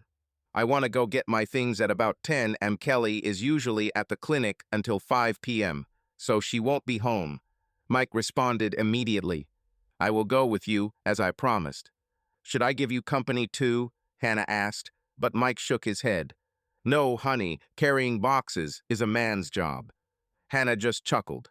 "Okay, boys, as you wish. If anything happens, call." Andrew was glad that Mike would keep him company. There was less chance of falling into despair, sorting out his old life alone. At about 10:30, they pulled up to the house that had recently been Andrew and Kelly's. The street looked deserted on a weekday. There were almost no neighbors' cars. Apparently, everyone had gone away on business. Andrew turned off the engine and sat for a few seconds, looking at the familiar facade. His heart ached. So many memories were connected to this place. There was the mailbox that he had installed with his own hands. There was the bedroom window where they liked to air out the room in the mornings. "Is it okay?" Mike asked quietly next to him. "Yes," Andrew answered just as quietly, although his chest tightened. "I'll handle it now." He got out of the car. He still had the house keys in his pocket. He hadn't given them up. He walked up to the porch and inserted the key into the lock. His hand shook.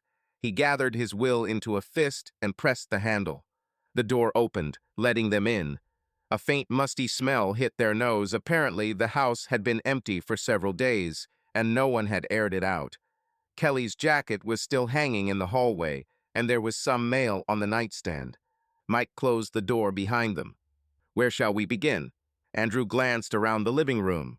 Everything was just as he remembered, and yet strange.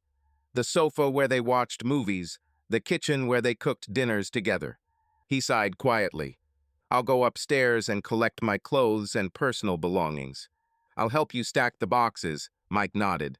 They went up to the second floor. Andrew's heart was pounding somewhere in his throat. On the landing, he couldn't help but glance at the bedroom door, the very one behind which his life had collapsed. The door was now closed. He wanted to throw it open and rush inside, but he held back. Why? That was not why he had come. Instead, Andrew went into the next room, their home office. His documents, books, and equipment were kept there. He began methodically collecting everything that belonged to him personally: diplomas, folders with papers, favorite books on programming, his old camera. He put them in empty boxes brought from the car. Mike helped silently, seeing that his friend was having a hard time. Every object Andrew picked up echoed with a memory. This blanket was a gift from Kelly for their anniversary. He left it hanging on the chair, not picking it up. This mug with the inscription "Best Husband," a bitter irony now. Andrew hesitated a moment, then decisively threw it into the box, letting it be a reminder of how loudly words can lie. Finally, everything he needed was packed in the office. All that was left was the bedroom, where most of his clothes and personal belongings were. Andrew took a deep breath and finally opened the bedroom door. The smell of Kelly's perfume hit his nose. Apparently, she was still using the same one. The room was tidy. The bed was made with clean linen. Surprisingly, she had changed the sheets after all this. Well, it was logical. She and her lover wouldn't sleep on those that had been exposed. Andrew winced at the thought and focused on the task at hand. He pulled out a large suitcase and began throwing his clothes from the closet into it. He didn't deliberately glance back at the bed. However, his gaze caught on a framed photograph on the dresser. He and Kelly on the Mexican coast a couple of years ago, both happy, hugging each other with the ocean in the background. He picked up the frame. His eyes filled with tears again, but he didn't let them spill. He put the photo back, face down. He definitely didn't want to take it with him, but to look at the cheerful, carefree former myself even more so. Half an hour later, almost everything he needed was collected. 2 boxes with books and papers, a suitcase with clothes, a bag with various small things like a razor, electronics, etc. He decided to leave the rest furniture, dishes. He didn't want to mess with it, and especially not to divide the property now.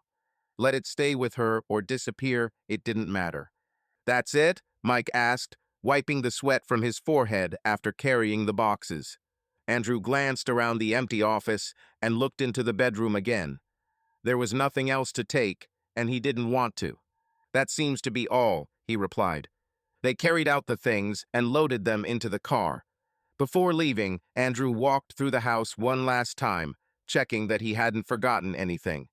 In the living room, his gaze fell on an open bottle of wine on the kitchen island apparently Kelly and her guest had been drinking when, or maybe after.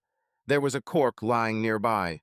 Andrew suddenly had a strong urge to grab the bottle and throw it against the wall, to get some anger out. His hands even twitched. But he held back. No need. He simply shook his head and quietly walked out into the hallway. He took the keys out of his pocket and hung them on a nail by the door. He kept only the car keychain and the keys to Mike's apartment for himself. Mike looked at him carefully. "How are you?" Andrew closed the door behind him and walked out onto the porch. Fine. He himself was surprised, but it was not far from the truth. Of course, his heart ached, but having taken his things, he seemed to have put the final point in his former life. "That's it. I don't need anything else there," he thought with bitter determination. As they were getting into the car, a door slammed next door. The same woman, Jason's wife, came out of the house next door, holding the hand of her young son. She noticed Andrew and raised her hand in a hesitant greeting. "Andrew, are you moving?" she called out timidly. "Oh, yeah. Yes, I decided to move closer to work," he replied as casually as possible, trying to maintain an even tone. "I see. Well, good luck to you," said the neighbor, clearly feeling some awkwardness. Andrew just nodded. He suddenly felt sorry for the woman and child, who might also have a hard time if the truth came out. But he didn't linger. He started the engine and drove away quickly. Behind him was the house where he had spent 8 years of his life. Ahead was the unknown, but his own. On the way home, Mike suggested they stop for coffee to unwind. They stopped at a small coffee shop along the way, each getting a latte to go. Andrew stared out the car window for a few minutes, sipping his hot drink. "Hey, are you okay?" Mike asked softly. Andrew looked up from his contemplation of the passing scenery. "Yes, probably yes. Well done. You really held on strong today," praised the friend. "I understand how hard it was for you there." "Well, it's not a pleasant experience," Andrew chuckled joylessly. "But that's it now. I don't need to go there anymore." "And no need," Mike confirmed. "Let's cut off this piece of life and move on." Andrew nodded. That was exactly what he wanted to think. Cut it off and forget it like a bad dream. When they got back to Mike's house, Hannah was already home from work. She rushed towards them. "So how did it go?" Mike put the box on the porch. "It went well. No adventures." Andrew nodded. "I've collected all my things. I don't need anything else from there." Hannah put her arm around his shoulders. "You're great. It was a difficult step, but you did it." The three of them dragged the things inside. Seeing the volume, Hannah joked. "Well, Andrew, you can furnish your apartment right now. You have almost everything." Andrew smiled slightly for the first time in a long time. "Except there is no furniture." "It's okay, you'll buy some furniture," she said. By the way, you need to think about where and when you'll rent a place. I don't want to throw you out, she patted his back, but I'm sure you want your own space. Yes, I do, Andrew admitted. I'm actually thinking of starting an apartment search this week. Mike raised his hand. I'm ready to run through the options with you. I'm even interested. Hannah nodded in agreement. Me too. I love the arrangement, the design, all that stuff. Andrew felt warm from their enthusiasm. Thank you, guys. Alone, it would have taken me a long time to get ready, but with you, I just feel like I won't be lost. You'd be lost, wouldn't you? Mike snorted. We won't abandon you. Andrew was already imagining how he would choose a place for himself, buy furniture. It was scary, but also a little exciting. His own place, even if small, but only his, where there would be no ghosts of the past. That evening, he sat down at his laptop and began browsing through websites with listings for apartments for rent. Hannah sat down next to him, helping him filter the options. Look, maybe something in our area, or closer to your work. Closer to work would be nice, Andrew thought. But I like the area here, it's quiet. They saved a few suitable ads. A small one-room apartment in a modern complex nearby, a loft studio closer to the center, another apartment near the park. Closer tonight, while sorting out his things, Andrew discovered a folder with documents. Among others, there was a marriage certificate with Kelly. He took out this sheet, looked at the official seals. A thought flashed in his head. Soon it will be just paper, with nothing left. He put the certificate back, deciding that it would come in handy when he met with his lawyer. Yes, it was time to get serious about filing for divorce. Tomorrow at work, he would check with his colleague about the lawyer. Lying in bed that night, Andrew felt sad, but no longer desperate. Now that his things were moved and his connection to home was severed, he could focus entirely on building a new life. It was scary, yes, but it also gave him a strange sense of relief. He was on his own now. About a month passed. During this time, Andrew's life gradually entered a new direction. At work, he returned to his usual schedule. The first days were difficult. It was difficult to concentrate, but his colleagues were understanding.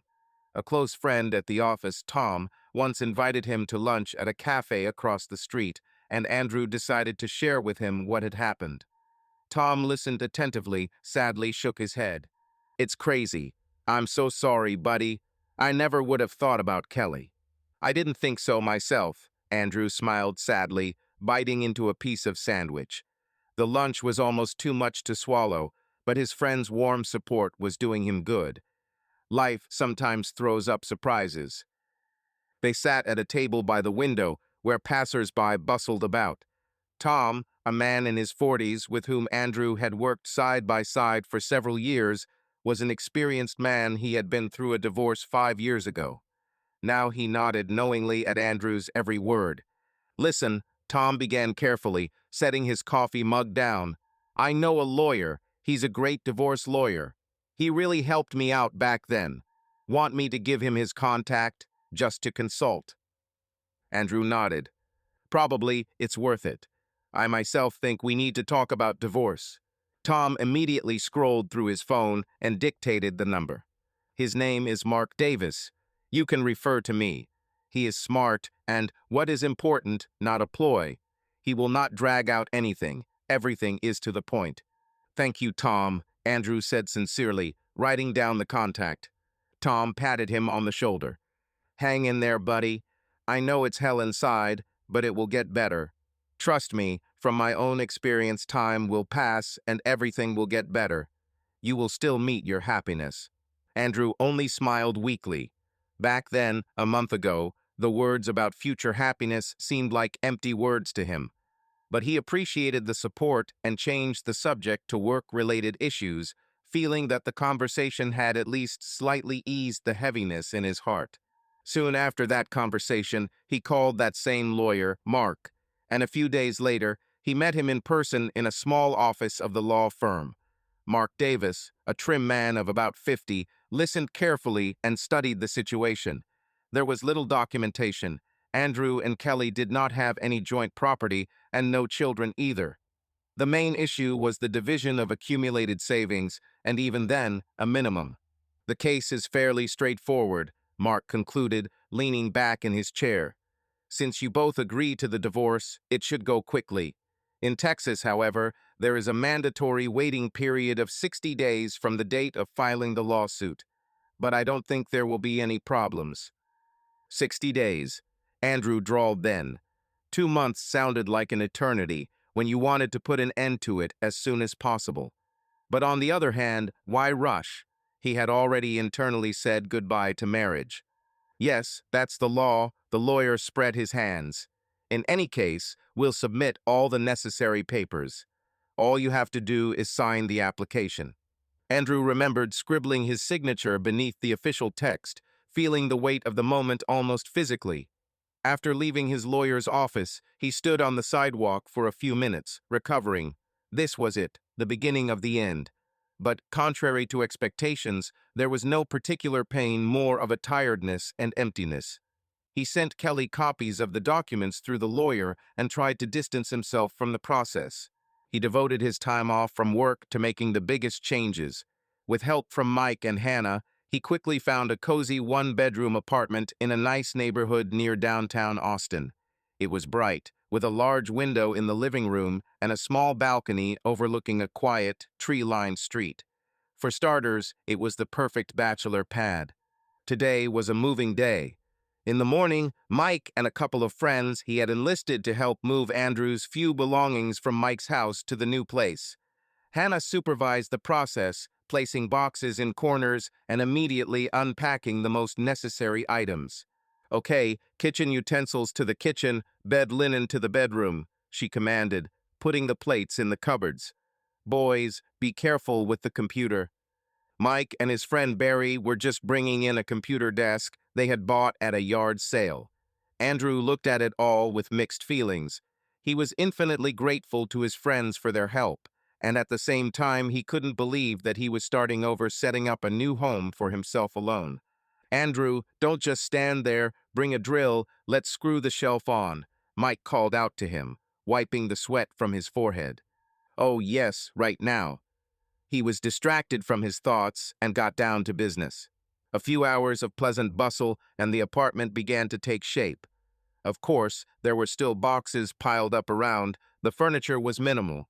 A sofa bought at a discount, that same computer desk, a bed, a couple of chairs. But Andrew looked at his new home with quiet joy. There were no ghosts of the past here. A clean slate.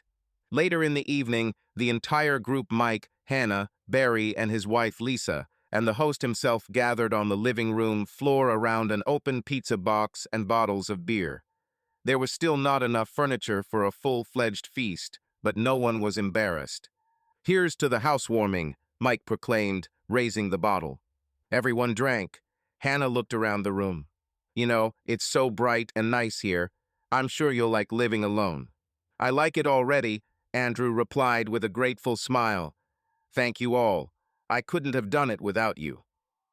Lisa, who knew the story only in general terms, tactfully remained silent, only smiling warmly. Barry clapped Andrew on the shoulder. "Contact me if anything happens. The guys and I are always ready to help." After the friends left, Mike and Hannah stayed one last time to make sure Andrew had everything he needed for his first night. Hannah laid out the clean sheets she had brought on the bed, and Mike checked that the internet and computer were connected. "I think that's it," Mike said, looking around. "We'll leave you to get settled in." "Just promise me you won't mope around here alone," Hannah added, narrowing her eyes sternly but smiling. "Invite us over. We'll come visit." Andrew nodded. "Definitely. You've already done so much." He was suddenly overcome with gratitude. He hugged first Mike, then Hannah. "Thank you. You are the best." Hey, we're always here for you," Mike muttered, feeling touched, patting him on the back. When the door closed behind them, there was silence. Andrew exhaled and looked around. There it was, his own corner. Freedom and independence. Of course, there was still a lot to do: buy more furniture, set up the household. But these were pleasant chores. He decided not to rush and settle in little by little. Andrew's first step was to go out onto the balcony. The evening city hummed quietly in the distance. Cicadas were singing somewhere, and a neighbor across the street was watering his garden with a hose. A warm breeze stirred the curtain. Andrew leaned on the railing and looked up at the sky, where the sunset was blazing. He felt a deep calm. "I've got this stage covered," he thought. "I have my own house." He had rethought a lot during that month. The pain of betrayal had not completely disappeared. It would sometimes come at night or with random associations. But every day he lived without tears, and anger strengthened him. He had found several new activities that helped keep his mind busy. Andrew began going for a jog in the nearby park every morning. He had never been a sports fan before, but Mike had convinced him to try running as a way to release stress. Gradually, short runs turned into his daily ritual. He enjoyed the cool pre-dawn air. The sky was just beginning to lighten in the east. The birds were waking up in the oaks along the path. The rhythmic clatter of his steps on the trodden path was calming. His body gradually became toned. After running, he felt a surge of energy and was even proud of himself. Music became another outlet. In his youth, Andrew had been fond of the guitar, but had long since given it up. Now, when he was alone in the evenings, he took out his old acoustic guitar. It had moved with him. It had been gathering dust in the closet all these years and began to slowly play the chords. His fingers recalled familiar melodies, and his soul became lighter. Sometimes he would just quietly strum, thinking about his own things. It was almost like meditation. There were also noticeable changes in everyday trifles. He learned to manage life alone before. Many things were shared between the two of them. Now everything was his responsibility. But Andrew even found pleasure in it. He experimented with cooking, looked at recipes on the internet, tried new dishes. It didn't always turn out tasty, but the activity was exciting and distracted him from sad thoughts. Several times, he even invited Mike and Hannah to dinner, bragging about his acquired culinary skills. His friends sincerely praised his hot chili and homemade pizza. One evening, the three of them went out into the city center, the first time Andrew had agreed to do something like that since the breakup. They went to a bar on 6th Street where there was live music. Andrew found himself smiling effortlessly as he sang along to a popular song. The bar was noisy, and cheerful people were crowding around the counter: students, office workers, tourists. A band was playing upbeat rock and roll on the stage of a small pub club. Mike and Hannah glanced at Andrew from time to time, and he, noticing their caring glances, just waved them off cheerfully. Everything was fine. He really felt like a part of this living world, and not an outside observer in a cocoon of pain. After the bar, there were more outings. A small group went to the cinema, went out into nature. Step by step, Andrew returned to an active life. Kelly hadn't shown up in person during that time. After that tense call, she seemed to have stopped trying to contact him. Soon, a message came through her lawyer saying she'd read the divorce papers, so she'd either accepted his decision or was just biding her time. Sometimes Andrew thought about her. Of course he did. He was curious about how she was living now. He had heard from the landlord that Kelly had moved out of their house within a month, breaking the lease. Apparently, without his financial support, she had been unable to afford the rent, and it had probably become uncomfortable to live there. Where she had moved, he didn't know. Perhaps to that Jason. Although after that scandal, it was doubtful that they had anything solid. Andrew tried not to dwell on it. These questions were no longer his business. He was learning to let go. Sometimes he caught himself thinking about a day without thinking about Kelly. Those days were becoming more frequent. It meant his heart was healing, slowly. One warm Saturday afternoon, Mike and Hannah dropped by unannounced to find him covered in paint. Andrew had suddenly decided to repaint the living room wall a light blue to make the apartment feel cozier. "Wow," Hannah laughed, seeing him in an old t-shirt and paint splashes on his cheeks. "Have you started renovating yet?" "I decided to freshen up the color a little," Andrew answered sheepishly, putting the roller aside. "How do you like it?" Mike nodded appraisingly. "I think it's working out great. Listen, you've really changed. A month ago, I wouldn't have believed that I'd see you happy doing something like this." Andrew smiled. He actually felt almost happy at that moment, busy creating in his home with loved ones nearby. And even though there was still the divorce to finalize, perhaps some formalities to resolve, he already felt much freer than he had in years. "I'm just trying to move on with my life," he replied calmly. "And you know, it's working."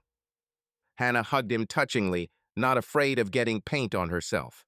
"We are so proud of you, Andrew."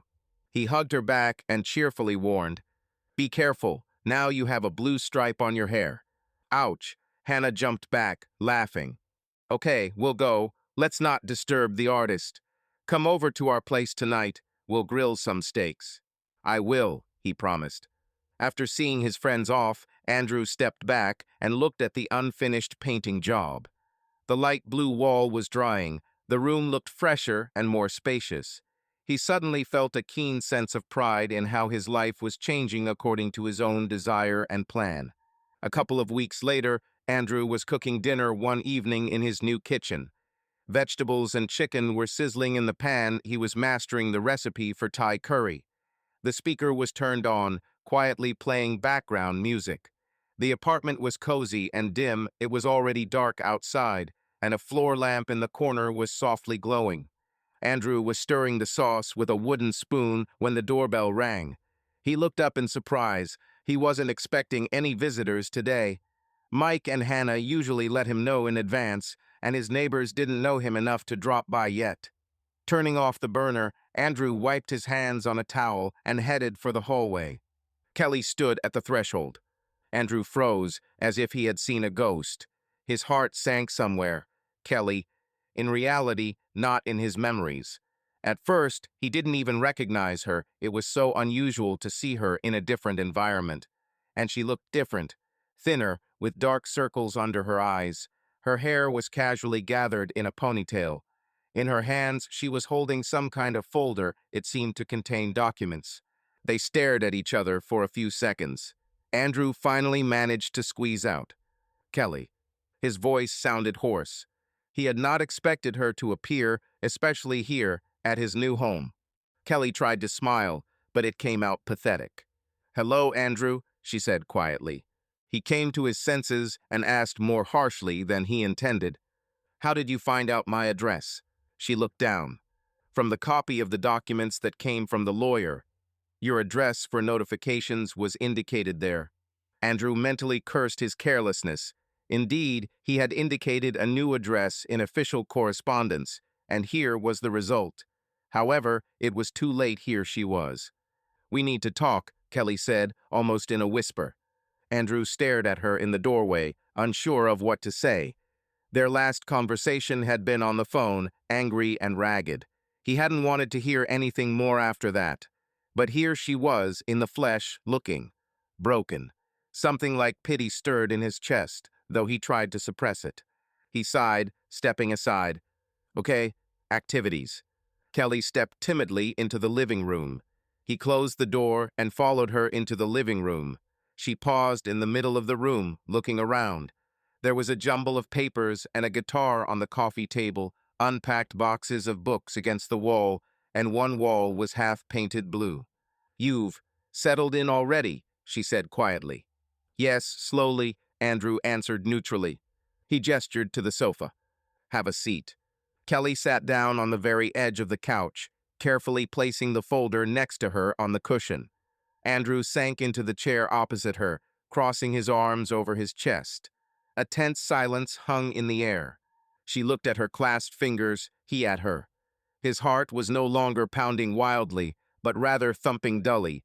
Strangely, he felt neither rage nor sharp pain now, only weariness and fatigue. "Thank you for agreeing to talk," Kelly began quietly. Andrew just nodded, waiting for her to say more. Kelly sighed, as if gathering her strength, and looked up at him. "First of all, I want to apologize. To you. For everything." Her lips trembled. She quickly rubbed her palms over her knees, trying to calm herself down. "I'm not forgiven, I know," she went on. "What I did was unforgivable. But I still have to say, I'm sorry, Andrew. I'm terribly sorry." Tears began to roll from her eyes. She exhaled convulsively and wiped her face with the back of her hand. Andrew was silent. He heard these words repentance at last and tried to understand what he felt. Pain? Yes, an echo of pain still stirred. Anger? It seemed not it had burned out over these weeks. Sympathy? A little, but not a shadow of a desire to forgive and forget arose. It was too late. Kelly continued speaking, her voice shaking. I made a terrible mistake. The biggest mistake of my life. I don't know what came over me, honestly. She spoke in a confused, hurried voice. Something went wrong between us in the last few months. You worked a lot, you were hardly around. I stupidly decided that you had cooled towards me.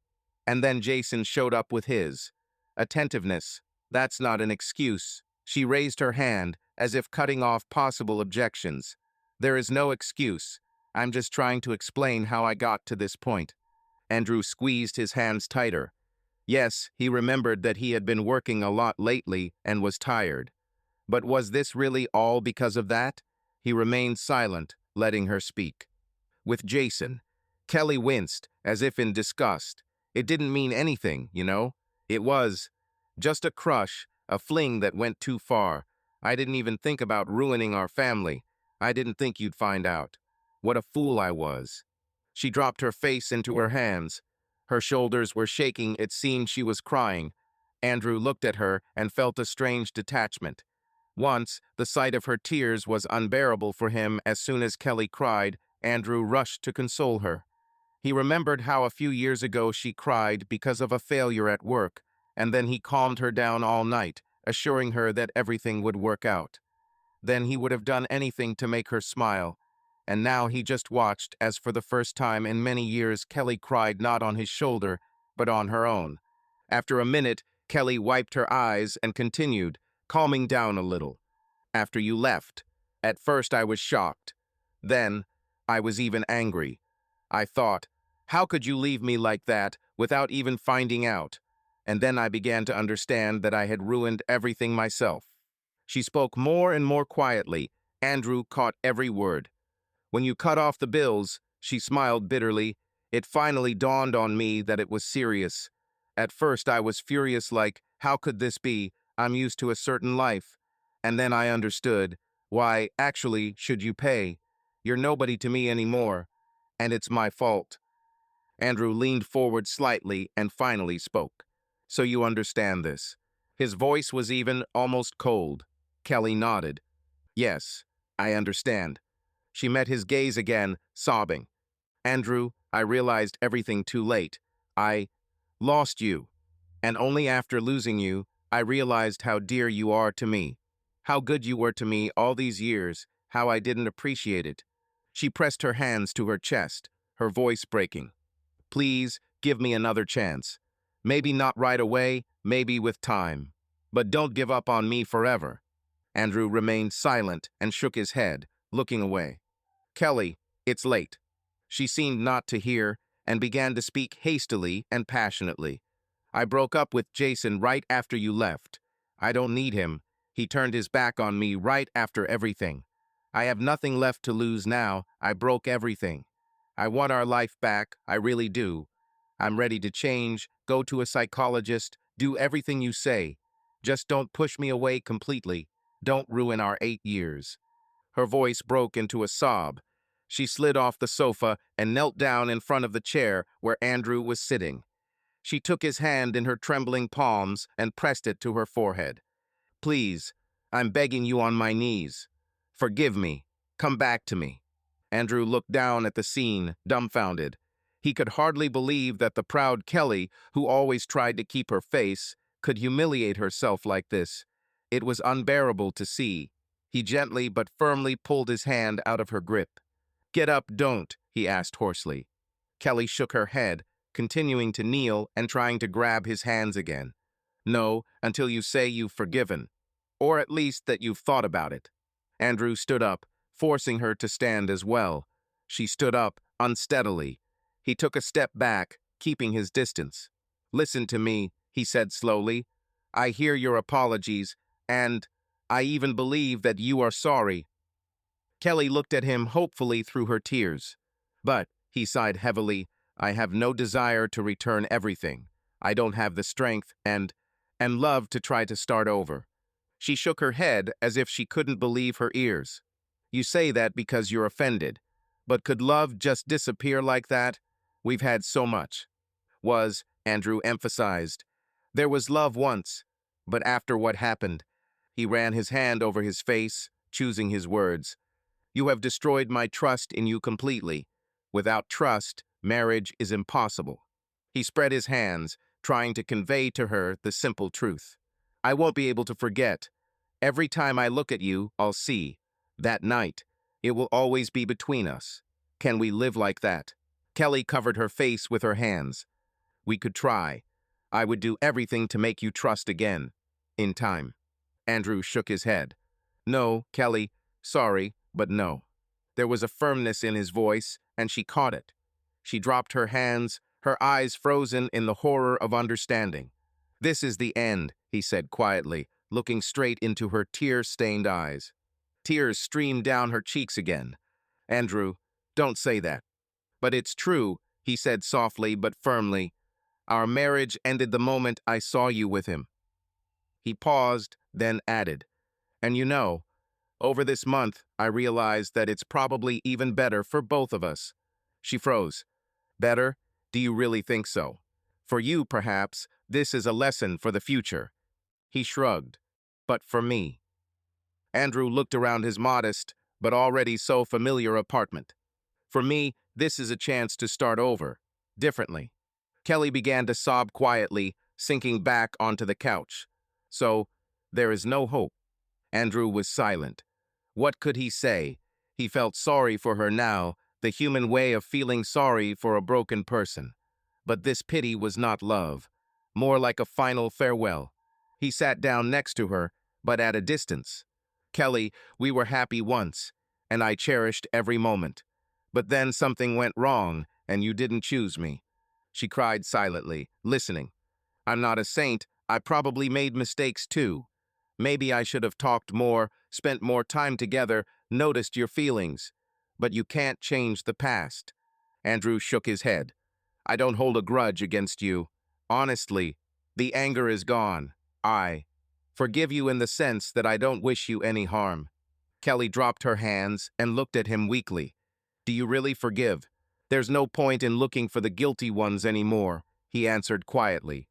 There are only facts. You and I are no longer together, and we won't be. It's better this way. She looked down at the floor. They sat in silence for a while.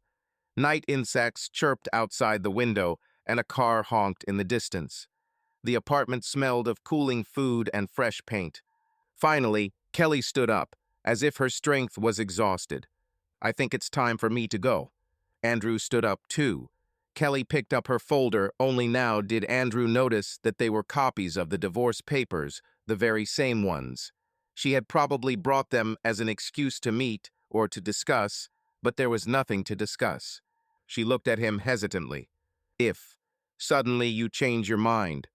She began, but stopped short when she saw his calm but firm expression. Take care, Kelly, was all Andrew said.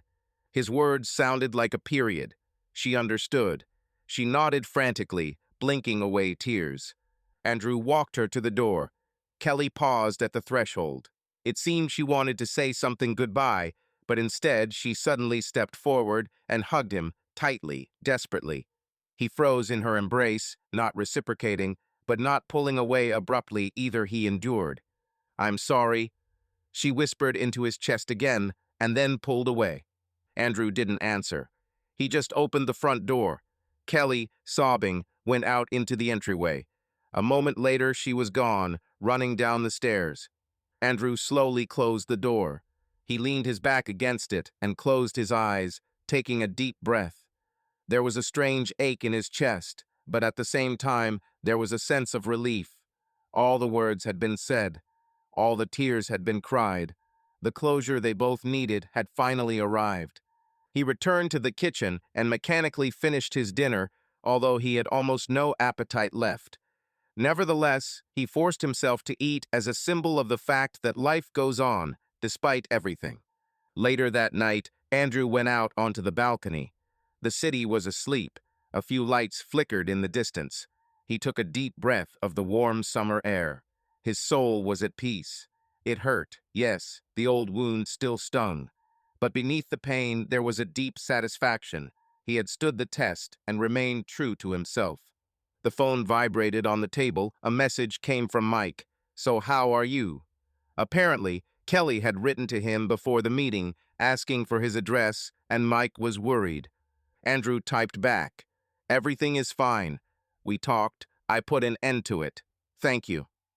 Almost immediately, the screen flashed with a response. "Proud of you, brother. You're free. See you tomorrow." Andrew put the phone down and looked up at the sky once more. Somewhere out there, above the city, in the darkness, millions of stars twinkled, hidden by the city lights. He smiled to himself. 2 months later, the divorce was official. In the Austin County courtroom, it was surprisingly routine.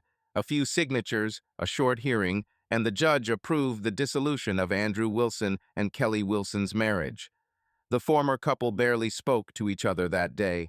Kelly seemed quiet and subdued, thanking Andrew for not arguing too much. Andrew nodded, having nothing to add. It had all been said before. They parted at the courthouse steps, exchanging polite farewells. No tears, no scenes like acquaintances whose common business had ended. There was no euphoria in Andrew's soul, but there was lightness. An 8-year chapter of his life had finally closed. Returning home after the trial, Andrew pulled an old photo album from the shelf, one of the few remaining material reminders of his past marriage.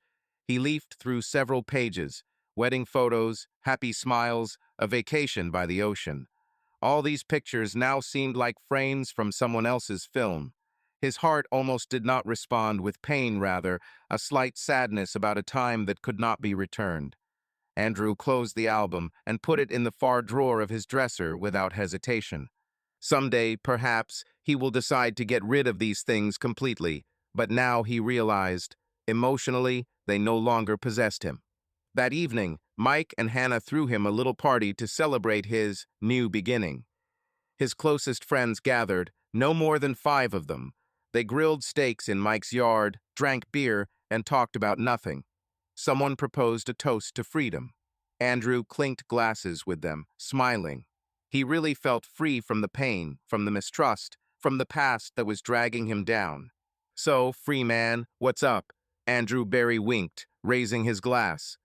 "Perhaps we'll celebrate with a trip to Vegas." "Leave me alone, let the man catch his breath," Lisa laughed, nudging her husband in the side. "Andrew, don't listen to him. But honestly, we're all glad you got out of that shadow." "Of course," Mike agreed, clinking his mug with Andrew. "I'm proud that you held your ground until the very end." "Thanks, guys," Andrew replied sincerely, looking around at the smiling faces of his friends.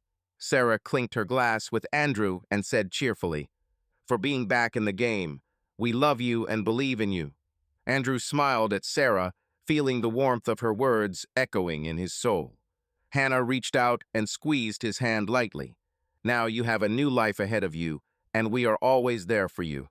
Later that night, Andrew sat on his balcony, looking up at the stars. The unknown future lay ahead of him, new people, new feelings, and it no longer frightened him. He thought about what he wanted to achieve for himself. Maybe he should finally take that trip he had dreamed about for years, or learn something new he had been thinking about for a long time. The possibilities were endless now. He didn't have to adapt to anyone and could follow his own path. Maybe one day a new love would appear in his life, but Andrew was in no hurry and was not looking for it. First, he wanted to get to know and love himself better, the free person he had become. He took a deep breath of the warm night air. He felt calm and determined. Life went on the way he chose to live it, and most importantly, he belonged to himself again. He was free. The next morning, Andrew woke up early. A new day of his new life was beginning. He put on his running shoes and went for a jog through the nearby park. The city was awakening. The first rays of the sun gilded the treetops. The cool air smelled of dew. Andrew ran, feeling his heart beat evenly and calmly.